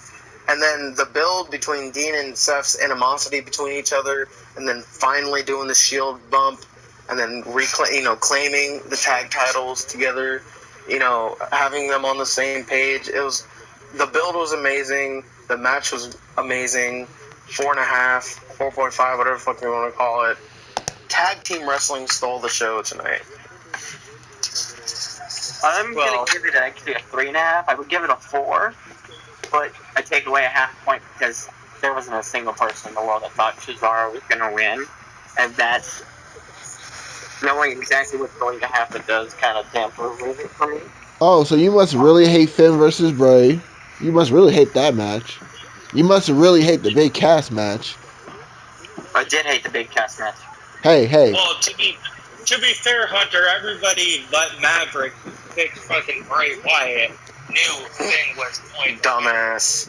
Hey. Dumbass. He automatically gave Woody Dust the win if you think about it. He did. While there was a very, very small chance of Bray winning, there was technically one because they had him win Monday. But that's the thing, it's WWE 50-50 booking. They at least so presented it like Bray was going to be a threat. It's pretty much certain he wasn't. Yeah, but the whole thing with that argument could also be said that Sheamus and Cesaro were presented as a threat because nobody knew if Dean and Seth would be able to stay on the same page because of their animosity. Which is true. That's true, because I honestly thought Dean was going to turn heel on Seth. Same here. I was actually waiting for that to happen, but it never did. It's going to happen soon. Just give it a while. To be honest, I kind of don't want it to happen. I kind of want Dean and Seth to team up with Roman again. I kind of want to see the Shield reunion. If they're all on Raw, they just need to do the Shield. I'm surprised there's no Shield versus Balor Club yet. Like, this needs to happen. I would have been good with the Shield. I'm not so sure I still want it because they had the perfect moment to do the Shield in the Fatal 4-Way. But I feel like if the Shield was to reform in the Fatal 4-Way. Lesnar's not winning the championship unless it's in a one-on-one match. Well, here's my take. If the Shield was to rejoin in the Fatal 4-Way, I feel like it would be... I think that would be a wasted opportunity. Why would you want them to reform in a Fatal 4-Way and not in a storyline that involved Roman needing help? Plus, it's a fatal. Okay, but it's a Fatal 4-Way though. The numbers would still be against them. Shield was always about the numbers game. Alright, but the numbers amazing. Alright, but yes, Call of Duty Blackout reference. Yes, use that in your gimmick. You reference video games. But why would Dean and Seth help Roman for no reason in a Fatal 4-Way match for the Universal title? Anyways, okay, can I explain why? Yes. Oh no, you can't explain why unless you slap yourself. I just did. I didn't hear you. I heard a dog. I actually did slap myself, believe it or not. Why? Slap your chest 3 times in your head, and you can say, "Here's why." Think about it. Shield reforms and the same night they take the world title and the tag title. In a one-on-one, okay, I get that. In a one-on-one match, yes, but like I said, with the Undertaker, the Shield was always about the numbers game, Hunter. They're not going to jump in. They're not going to jump in a match when it's Lesnar, Roman, fucking Braun, and Samoa Joe. Because the match was always going to be just 2 people. You jump in at that moment. Look, I'm just gonna be honest. They should jump together. Jump together. They should join together when it's perfect timing. I honestly think it should be Roman and Finn Balor, and then the Balor Club, the Bullet Club, rejoins, attacks Roman, and Dina's. Wearing my Bullet Club shirt. Like, random thoughts. I don't know what you said, but I think Dina Seth should help Roman when he's getting jumped by the Balor Club, and that's it. Other than that, I don't see why the Shield should return unless it's a big threat. I have to agree with that because it's more about the aftermath and endgame for me, and the fact that if they would have helped Roman at Survivor Series, that would have done at least one of three things. One, we would have had another Samoa Joe versus Seth Rollins feud, which we just had. We would have had Braun getting pissed off with fucking Roman, which we've seen enough of, even though his matches with Roman Reigns are still awesome. Phenomenal.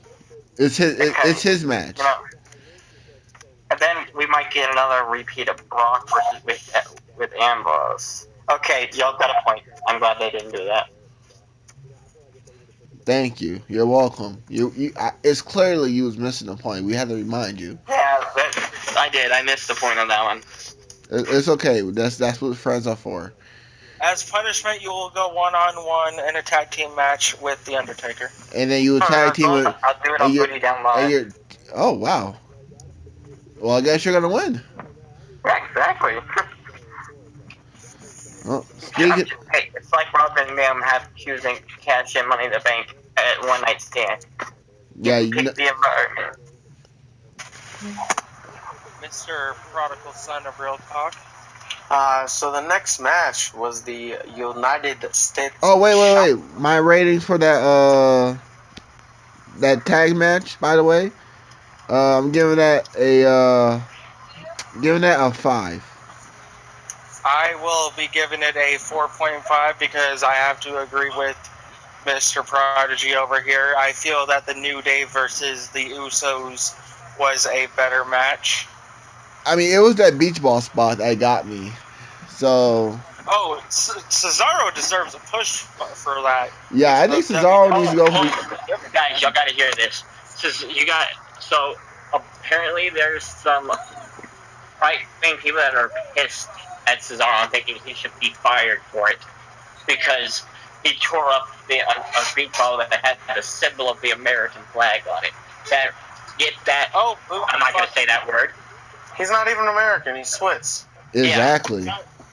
Not to mention the fact that he's a heel, so that's perfect. I'm aware of all this. Oh. I'm just thought we should point out how stupid this guy is. You're aware of it, but obviously they're not, because they're missing the point. Oh my. Yeah. 12. They should just go ahead and Benoit themselves. 22. And if they have kids, Benoit them so they don't recreate it from those genes. 17. 355. 100. Hey, why are you counting, Luigi? Prodigy. I don't know. 69. Okay, Mr. Booty Daddy, why are you counting? Oh, I'm sorry. I hear these promos so very often. I decided just to count them.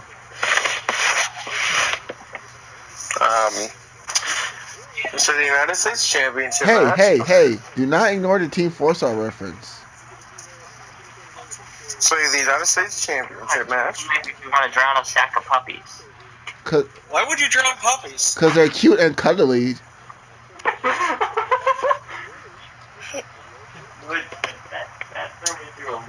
So the United States Championship match between AJ and Kevin Owens.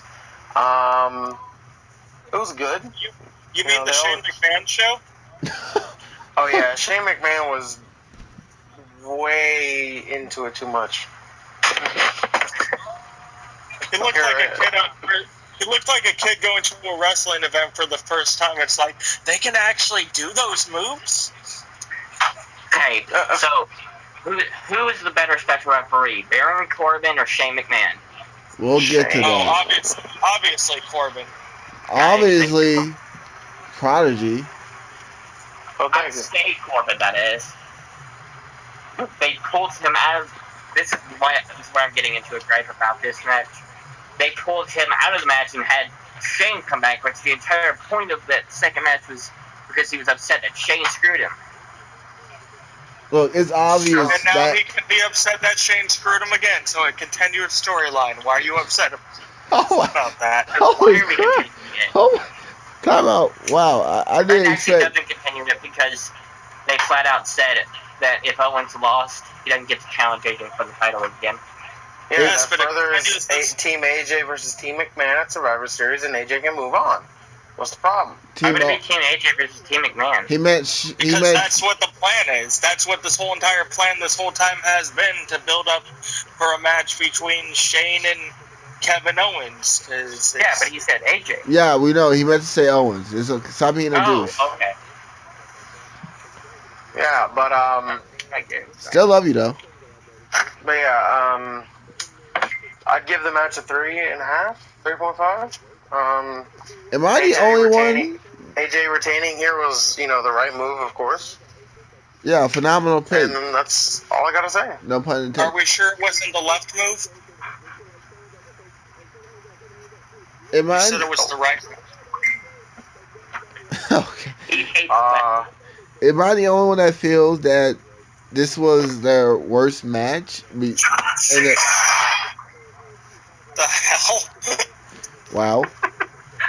Everyone okay? Yeah. Is John Cena okay? I honestly feel like AJ and Owens match at. I think their first match at Payback. No, I mean at Backlash was the best, in my opinion. I have to disagree. Honestly, I feel that all their matches in this feud have been pretty shit.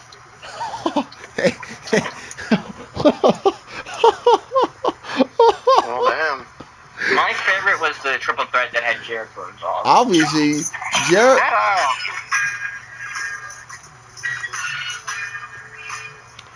Obviously, Jericho can make anything look gold. I mean, he made Fandango gold. Well, Jericho should have just won that title that day. And then just never came back until he's fully, ready. Yep, pretty much. I'm glad At least it would get rid of this stupid AJ versus Owens feud, because I know for a fact they could do a hell of a lot better than what they've been doing. I just think them do a hell of a lot better. Is John okay? Shut the fuck up, phone. And it pisses me the hell off. I'm gonna be honest with you. This AJ Owens feud has been really, really disappointing. Like overall, It started out good. honestly, I don't even think it started out good, to be honest. Like I feel like this whole feud has been lackluster. I feel like AJ. I honestly think Owens and AJ are sabotaging these matches and this whole feud because they're in the mid card. That AJ wouldn't do that. I mean, But Owens. Well, then again, AJ does deserve to be in the world title picture. and Owens. Oh, wow. A reference to what I was getting at earlier in my whining comment in the chat. Well, they deserve to be in the world card. Everybody. What? You know who else deserves to be? I don't know. You guys want to know who else Chris deserves? Benoit? Maverick? Well, I was gonna say John Cena, but John Cena! So my notification. I was gonna say Maverick. Adele, hello. It's John Cena. I was gonna say Maverick because I think if him in the world title picture, we could actually see a successful Real Talk title defense. nah. John Titties. Well, I heard titties. John Stamos. Oh, so I'm gonna give this match 3. John Stamos. Everywhere you look. Everywhere you look. It's not one. It's not one.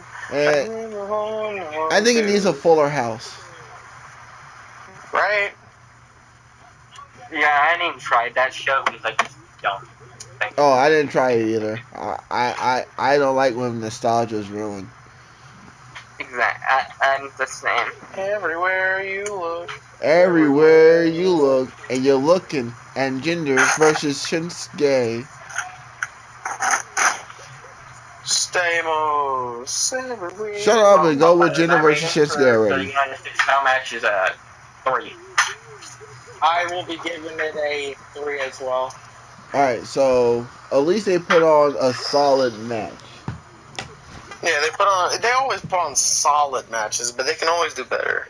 I feel like I'm gonna send y'all a link to this match. It's AJ Styles versus Kevin Owens at House of Hardcore. Come to Dreamers Promotion. Fan fucking tastic. Alright, so match. who's sabotaging? Is it Owens or is it AJ? That's the question. Shane McMahon. I'd say the writers. I say Road Dogg. That's kind of what Oh, you didn't know? Then I put on a shit Apparently show. it's about to happen. No, it's not like that. It's, oh, you didn't know? I'm about to ruin SmackDown Live tonight. Right. Oh, you didn't know? Wes better call somebody else to do this show. Yeah, whew. Man, if only they kept that NXT writer, man. I swear. Yeah. Hashtag fire Road Dog. Hashtag murder Road Dogg. Hashtag Bedwalk. Hashtag fire JBL. Fuck him. Actually, Hashtag make Road Dogg into pepper steak. Hashtag make Pepper steak is pretty good. Hashtag. Oh my god, that's sick. Hashtag we're gonna make Darren Young. Oh my god. Hashtag let's get on to the next match, the best match in Jimmy Daddy's opinion. Wait, do you realize what I was getting at with pepper steak? Yes, I don't know. It's a tie dish. So no, he was saying that the big boss man killed Al Snow's dog. He's gonna make him eat the I'm dog. stopping this podcast right now. We're not moving on to the next match until we make Darren Young straight again. So basically, never. Every time. yeah, basically never. I mean, I don't know. Alright. If you give him someone like, give him Lana, Maurice, or Alexa Bliss, he might go straight. I mean, Give him Jinder Mahal. so make him permanently gay? Speaking of Jinder Mahal, he beat Shinsuke. Yeah, let's not even discuss that. Because India. Because WWE's fucking stupid. Oh, by the way, Here's the thing. It doesn't make sense. No. Here's the thing. He did it the exact same way he's been winning every single other fucking title defense. and worse, Sean Bradley got this match correct. And that's why it I'm makes predicting until the stipulation is that the Singh brothers are banned from ringside that Jinder will not lose the title. I mean, he could have at least lost by DQ. But he's still they're not. No, they're not that generous. Like, Anyways. honestly, if they were in the ring, I would have called for DQ right there. That's just me. They're not that generous. But yeah, this is by far one of Shinsuke's worst matches ever. We said that with Baron Corbin last It is month. his worst. I would argue that it is his worst match ever. We said that with Baron Corbin last month. No, I feel the Corbin match was better than this one. Corbin's match was better than this shit. I mean, of course, it's Baron Corbin. He's talented.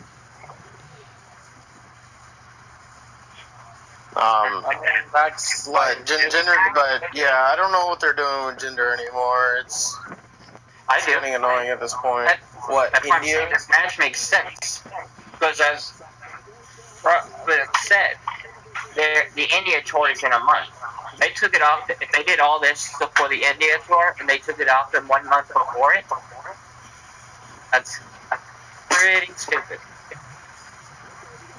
Oh, so they're going to take it off of them while in India to piss more people off. That would be awesome. I would have to give you props to McMahon for doing such a troll job. But then did you see Jinder fick up his Khosla or whatever the fuck he calls his finisher? Colossal Clutch, I think. Yeah. Yeah, he fucked it up. You know what would be even better than him losing it in India? Having him lose it at a random house show. Well, if he lost it in India, it would be a random house show. They're not going to do any actual shows over there. They're just going to do house shows. Am I the only one that feels some type of way Okay, that then Bobby what's- Roode is going for the U.S. the title and not the world title? How do you know? Boo frickety who. You'll watch him versus AJ Styles and you'll love the shit out of it. Shut up and sit down. No, I'm not denying that, but I'm just saying. Bobby Roode coming from NXT saying that Jinder, the Maharaja, meet the glorious one, and I want to make that title glorious. Okay, so what? We're just gonna give every random NXT call up a world title shot just because they happen to be popular somewhere else? Okay. Did Bo Dallas? Did we get Bo? No, shut up, young blood. No, Hunt, shut up. Let me talk to Reaper for a second, because he always likes to bring down Booty Daddy. Let me tell you something, brother. Shut up. Let me tell you something, brother. When I was saying that, did Bo Dallas get a world title shot coming from the WWE, going to the main roster? Did he? No. Did Big E get a world title shot? No. I said just because they're... Okay, you obviously missed the words just because they're popular. Okay. I wouldn't necessarily call Big E or Bo Dallas popular. You would have called Big E or Bo Dallas. Big E was the most over guy in NXT in his time. Everybody was chanting 5. Seth Rollins got one. Seth Rollins got a world title shot? Yes, but compare that to someone like Rollins, who's one of the Neville most... got one. Neville did not get a world title shot until like 3 His months. last name was Black, and I'm not a very big fan of the black people. There's a difference between Bo fucking Dallas and Big E and Bobby Roode, AJ Styles. Fucking Yeah, Big E has big ass titties. They're glorious. Ryback They're glorious. Several women. Ryback invented Big E's titties. That's actually probably true. He also Anyways. Batista's dick. Anyways, Damn right. so Prodigy, Yeah, you the agree match, with me, Prodigy. Bobby Roode should be in the main event scene. Yes. Thank you. Yes. I disagree with that. You disagree with? Why do you disagree with that? World title scene on his debut. Well, since you disagree with it, then you can go one-on-one with The Undertaker. Yeah, they didn't How put about that? the guy like the world title shot on his debut. All right. Okay. Oh, you're such a bitch. Okay. No. Let me straight this out. You're telling me you're okay with Jinder Mahal in the main event scene and not Bobby Roode? Or AJ Styles. Or I'm okay with AJ Styles having the United States Championship, yes, because I feel that AJ can do a lot for that title. Okay. He doesn't have to be in the main event. Did I say AJ Styles? I said Bobby Roode. Yeah, I prefer Bobby Roode in the mid-card right now because as much as there's people like the idiots like Prodigy who don't watch NXT, and so they don't know how great Bobby Roode is. So you shove them in TNA? No, I've been following Bobby Roode since the beginning of fucking time, so you can shut your whore mouth. Okay? Yeah, you slut. I've been watching Bobby Roode before you even know who Bobby Roode was. Look, I actually am a fan of Robert Roode. Just saying. Robert Roode was I money. don't care what y'all think about the shit. A feud between AJ Styles and Bobby Roode for the U.S. title, to me, sounds more entertaining than a feud between Jinder Mahal and Bobby Roode. I would rather Jinder lose the title and then have Roode feud with somebody worth feuding with. Look, you're missing the point. I'm not denying AJ versus Bobby Roode is money, but I'm saying that they need to give Bobby Roode that title so it can be prestige. Look, Jinder Mahal as world champion right now is not making money. Everybody needs to get a world title shot. I'm not saying. I'm not. But all right, honestly, the whole main event scene on SmackDown, the main eventers are Kevin Owens, Bobby Roode, AJ Styles, Randy Orton, and honestly, y'all might disagree with me, but Just give him everything. Sami Zayn is technically a main event. Main event talents that could honestly be in the main event are those 5 people. The rest are mid cards. Shinsuke? Oh yeah. Oh wow. Corbin? Did I forget Shinsuke? Okay, Shinsuke is 6. Shinsuke Corbin was a main event talent, but I feel after everything that's going on with him and the fact that he has major heat backstage, he's not gonna be main event Well, it's clear talent. Sammy doesn't have very good favor, but you put him in. Cause honestly, I can. Sami Zayn is a believable main eventer.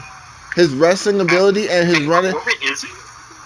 Honestly, Mike's skills. Actually, no, he really isn't. Baron Corbin still needs to fix up a little bit in the ring. Honestly, if Corbin had Money in the Bank, I would actually book him to cashing in next year because he still needs mic skill work. I can't believe what he says on the mic. Corbin. He doesn't really need mic skill work as long as his stuff isn't scripted. Yeah, his stuff on Talking Smack was pretty good, but good God. Have you seen him kind of promo on SmackDown? As I said, when he's not scripted. Okay, Talking Smack is good, but you need to have good. Hunter. It's WWE is mostly scripted. You need to know how to be able to work with scripted stuff and be able to put yourself over in a non-scripted format as well. Look, the name of the game is sports entertainment. And I get what you're saying from gender. I mean, Bobby Roode and AJ Styles, United States title. That's money. If me and Prodigy heard that Bobby Roode and AJ were coming to Charlotte for the U.S. title, I guarantee you, me and him are gonna go ticket shopping so we can get seats next to each other and watch the show. Am I right or am I right? You're right. Well, I don't give them many different options. Is that because I'm never wrong? But honestly, I'd rather see. Okay. Except for the IC title match first, man. Oh wow, yeah. Anyways, but honestly, Bobby Roode is already built. He's already built. The crowd's already behind him. He already got the main event look. All you have to do is make Bobby Roode's face, give him the world title, make him face against a heel Orton, make him face heel Rusev, Baron Corbin, and then when the time is right around Royal Rumble season, have Bobby Roode turn heel, make him face Sami Zayn. If they get the Elimination Chamber, you can put him in a chamber match, let him retain, do whatever the hell you want to, but keep Bobby Roode champion until someone like AJ or somebody else can take the title from him. Jinder Mahal as champion, honestly, it's still. I mean, I like Jinder. I don't think, but him as a champion makes me sick. As a world champion. You know, the only thing that would make this Jinder title reign make any sense if he won it on April Fool's Day is then at least we'd know it would be a joke. All right. Like Ryback inventing that joke. All right. Before I go on another. The next match? Before I go on another rant. Did everybody rank this match? Because I'm gonna give this match a 2.5. A 2. Nah, I'm gonna give this match a 2. Actually, 1.5. I'm sorry. I will be giving it a 2. And most of that is coming from Shinsuke's entrance. Oh, from the black guy? Alright. Youngblood? I'm gonna give it 2.5. Okay. Alright. Now let's talk about the overhyped and overrated main event. Oh, you are a fucking liar. I am so serious. I did not watch this match because I was with Prodigy and we were discussing something. But when I put it on to watch it the first time, no phone, no electronics, watch it straight up. This match was overhyped as fudge. Samoa Joe looked like crap during this match. I don't even think Oh, you're just mad because Joe lost. I'm not mad. I actually picked Brock Lesnar to retain the title. I knew Brock was going to win. You The moment they and your partner picked Samoa Joe to win, though. Alright, we picked Joe in the tag predictions, but in the solo predictions, we picked Brock Lesnar. Because Samoa Joe was our second pick because of the news that Paul Heyman is pulling for Joe to win. Overall, I knew Brock was going to retain because first, they want this is how they get you. They're teasing you, believing Brock's going to leave to go to UFC. John Jones, all that. I knew the moment they announced the Fatal 4-Way that Brock's going to retain. The next night on Raw, when Brock said, you know, if we leave, Paul Heyman and Brock's going to walk out of WWE. If Paul Heyman legit is going to walk out of WWE, then Raw is fucked. And that's the nicest way I can say it. And I'm sorry that Prodigy might be mad that you wanted to get this over with these rants, but it's a fact that we knew Brock was going to win. This match was overhyped. Y'all might think that, oh, I'm BSing, but no. This match was at 3 stars. The match of the night, the top 3 matches were Usos New Day, Dean Ambrose, Seth Rollins versus Cesaro Sheamus, and honestly, this match is tied with this and AJ and Owens, to be honest. Okay, so I'm going to disagree with you 100% here, and it's not usually that happens when a match involves Roman fucking Reigns, but the reason why this match was so great was because of the psychological shit that went on between Strowman and Lesnar. Oh yeah, Strowman made Brock Lesnar go on a stretcher. Okay, you can just shut the hell up for now. I'm talking. Oh wow, what kind of promos now?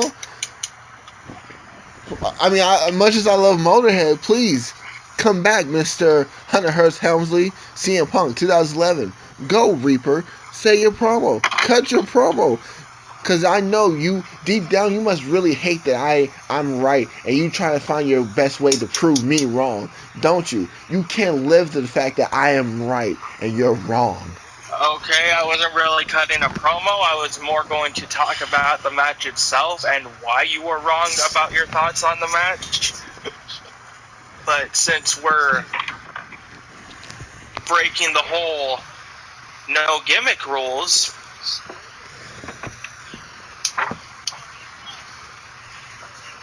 what is going on, everybody? It's the Reaper. I'll get my thoughts in a minute. No, Prodigy. Youngblood. No, it's me and Reaper. Because Reaper, he always wants to prove me wrong. Come on, Reaper. Say why you think this match was great. Shut your mouth now. Come on. Say what you got to say. I'm ready. Let me prove to you why you're wrong. I got my facts. Bring your facts to the table. Why is this match so great? One, because it actually felt real.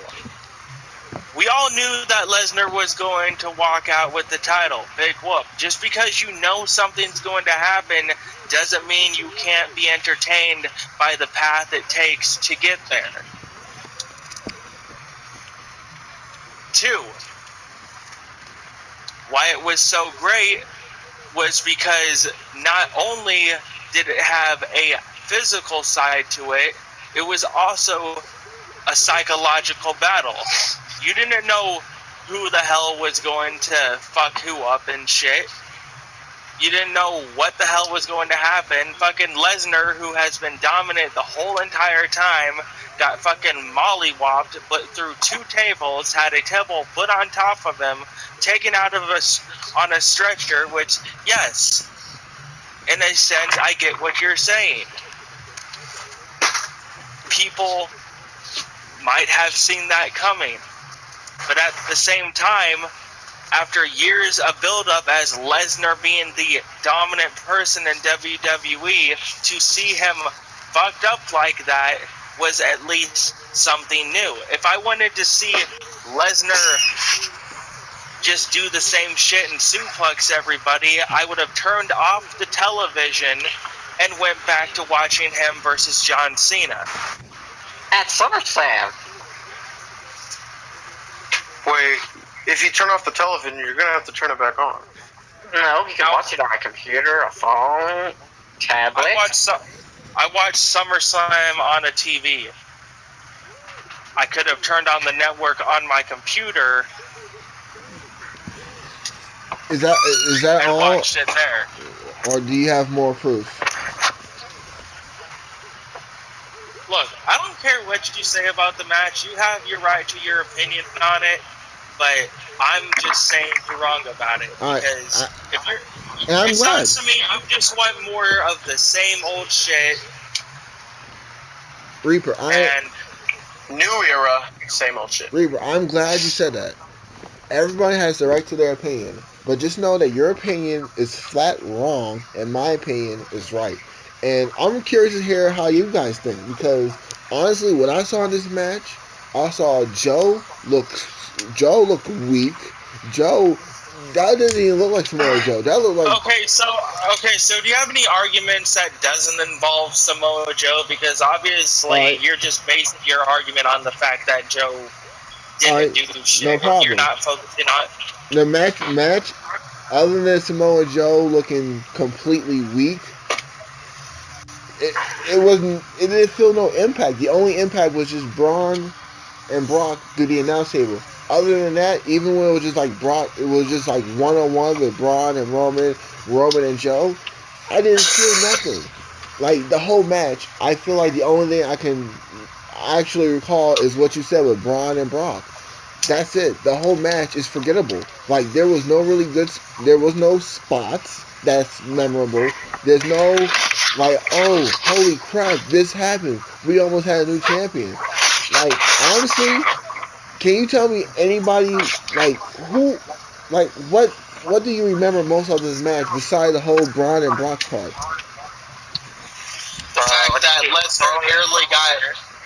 The fact that Lesnar nearly lost the title on at least 6 different occasions in this match in total.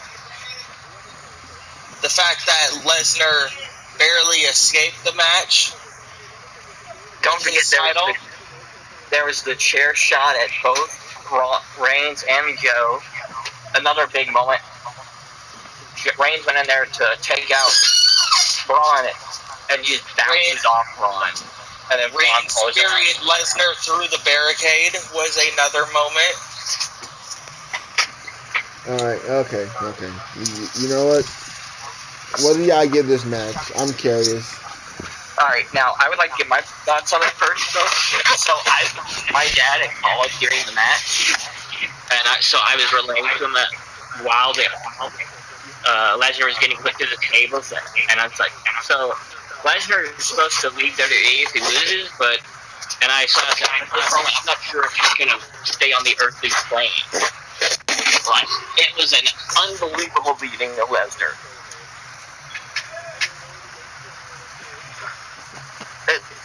Which I am always for. You know, it was all around. And then Braun, like, because of that match, because of how it went, I'm taking Braun at No Mercy.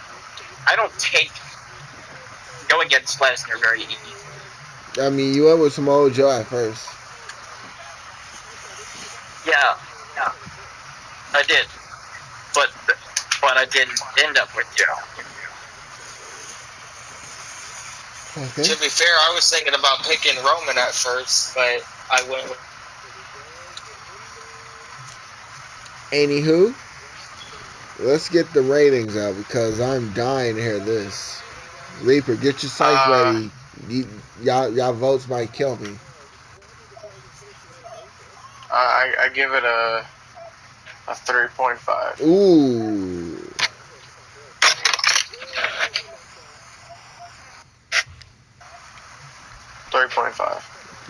It's a little. That's being generous, but okay.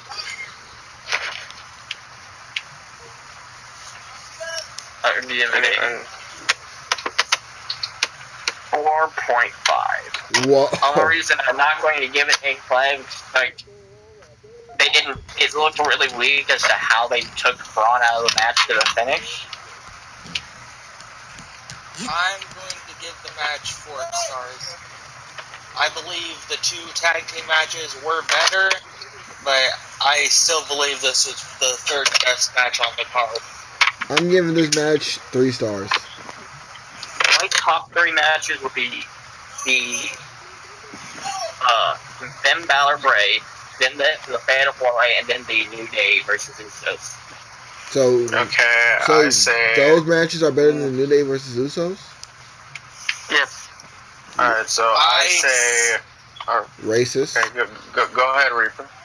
You know it. First, New Day versus Usos. Second, Seth and Dean versus Cesaro. And third, the Fatal 4-Way.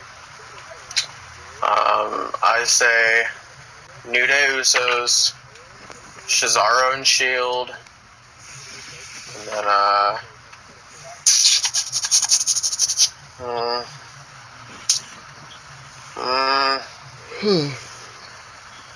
Owens and AJ. Yeah, Owens and AJ. I would have given it to Owens and AJ, but the fact that Shane McMahon took up most of the attention for me in that match, kind of docked it points. But overall, SummerSlam. Hey! My top 3. Yeah, you keep forgetting. my bad. You keep forgetting about me. But you like to put It yourself doesn't over. matter what you think. No, I mean, you keep forgetting about your boy, but you make sure to get yourself over. I see how it is. Just like it doesn't matter what's cooking. Yeah. Because it doesn't matter what's cooking. I guess it doesn't matter what booty daddy thinks, right, Prodigy? No, not really. I'm gonna give SmackDown tag match number 1, then the Raw tag match number 2, and then third, AJ and Owens. I don't get why you guys are picking AJ and Owens when it was more of Shane McMahon doing stupid shit as a referee. You're right. Alexa Bliss versus Sasha Banks. Like, you know what the worst part about Shane McMahon's antics? It didn't look like he literally jumped on top of AJ on top of Owens to hit with the 450. Like, I was like, you literally jumped on top to get hit. Okay, the minute they added Shane into the mix as his special guest referee, I knew AJ was keeping the belt. So, I would have liked to actually see AJ and Owens actually have a good match, but the fact that I was distracted the whole time by Shane McMahon kind of pisses me off. Alright, so let's so out of SummerSlam, out of 10 stars. And best and worst moment. Okay. I'll give it a 7. No. I'll give it a 6.5 because even though there's like 3 or 4 really good matches. Yes, I do count the pre-show. Okay, just checking. 6.5. Even though there was like 3 or 4 very good matches, the card as a whole and like the booking and everything was just very shitty. So, going with a 6.5. Best moment, probably the tag team wrestling. Worst moment, big cast and no, the fact that the Miz and the Hardys were on the fucking pre-show with, 2 people in the crowd. That's fine. Okay, I'm going to give it 4.5 out of 10. Best moment. Wait, you give it a what? For me was, huh? You said what? A 4.5 out of 10. Best moment for me probably would be the Shield winning the tag titles after such a great build-up to the match. Worst moment would be the Miz on the pre-show with the Hardys. Alright. I give it 7. The best moment was the ending of the Balor match. That was tied with that and the whole announce table shit with Braun and Lesnar. And let me guess, worst moment is on the pre-show? No, it's not. That's not the worst moment. No, the worst moment is the burial of Baron Corbin.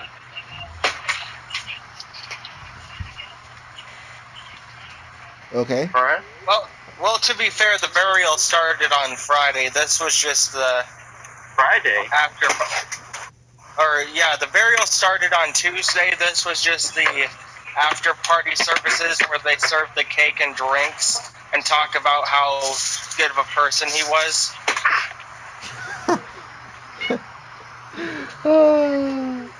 That's hilarious. I'm gonna give this a 6. Best moment was the tag matches. They were great to watch. Worst moment, realizing that the pre-show was kind of better. The pre-show matches was. Look, the pre-show match of one match. Thank you for interrupting me. It's very nice. I'm sorry. I just have to. Yeah, some of the pre-show matches should have been on the main card because they were really good and could have helped the show. But if I'm being honest, SummerSlam 2016 that gets so much cheated on is way better than SummerSlam 2017. Why? Oh, yeah, definitely. Because SummerSlam 2016 actually felt like a pay-per-view versus 17 where it just felt like matches after matches. I disagree, actually. In SummerSlam 2016, what was the most memorable moment of SummerSlam last year? AJ and AJ Cena. AJ versus Cena. And guess what? You know what else was memorable? The original Bullet Club backstage together. We actually got to see interactions with people. There was no backstage segment in SummerSlam this year. No, yeah, there was Kurt Angle and Daniel Bryan. When? that wasn't pretty good segment, I got it. Was that on the main card? That was on the main show? Yeah, they had Kurt and Daniel did the whole yes, yes, no, no, no thing. It's damn true. It's true. It's damn true. Wait, when was this? How'd you miss it? Was that when I was getting the pizza? I think it was between the Natalia match. Okay, that's why. You weren't here. Yeah. Okay, so yeah, but SummerSlam 2016 was way better. Oh, definitely. I could go back and watch Cena versus AJ over and over again. Honestly, I could watch the whole match card, to be honest. It's not like most match cards. Yeah, I mean, compared to this match card, I would just look for Usos. Yeah, the match card didn't have anyone go one-on-one with The Undertaker. No, but that was SummerSlam 2015. Brock went one-on-one with The Undertaker. But they did have tag team matches. All right, guys, wait. Since it's 2:45, let me see if I got paid. Let's see how much that direct deposit hit. Oh, can we finish up the episode first? Oh, wow. Because it is 2:45. All right. Any final words? Reaper, you want? Go ahead. Fuck you, Cena. Well, I'll say my piece first. I'm going, no matter what happens, after No Mercy, myself and the Big Bad Booty Daddy will be coming for the Real Talk Tag Team Championships. That's all I gotta say. That's adorable, but okay. Oh well, at least we'll have 91 days. Yeah. Which, by the way, hey Reaper, is that more than the famous 60-day run? Look, if Mav somehow gets the balls to actually answer a challenge from me, then I might put the titles on the line against him in Providence. But until Mav actually gives me the time of day, he's not getting anything from me, let alone a title shot. Alright. So we're on the back of the list and Mav gets a title shot? What the heck is what bull is this? Look, you're the guy. Look, I'm still gonna make them have to earn the title shot. Good. How are they gonna earn it? What, answering the challenge? By going one-on-one with the Undertaker. In a tag team match? And their partner will be Chris Benoit. I like that match. Because he's not like most partners. Damn right. What, nobody can continue okay. it? Hey, but I'm getting kind of hungry. What's cooking, anyways? Doesn't matter what's cooking. It doesn't matter what's cooking. My paycheck. Where? I do not see my paycheck anywhere. Just wait until the morning. Whew. Whew. I'm gonna have to go to work tomorrow. They told me to take the day off. I'm going to work tomorrow. I want my moolah. I need to update my glory. Money. All my lava hustle just to get that moolah. That money.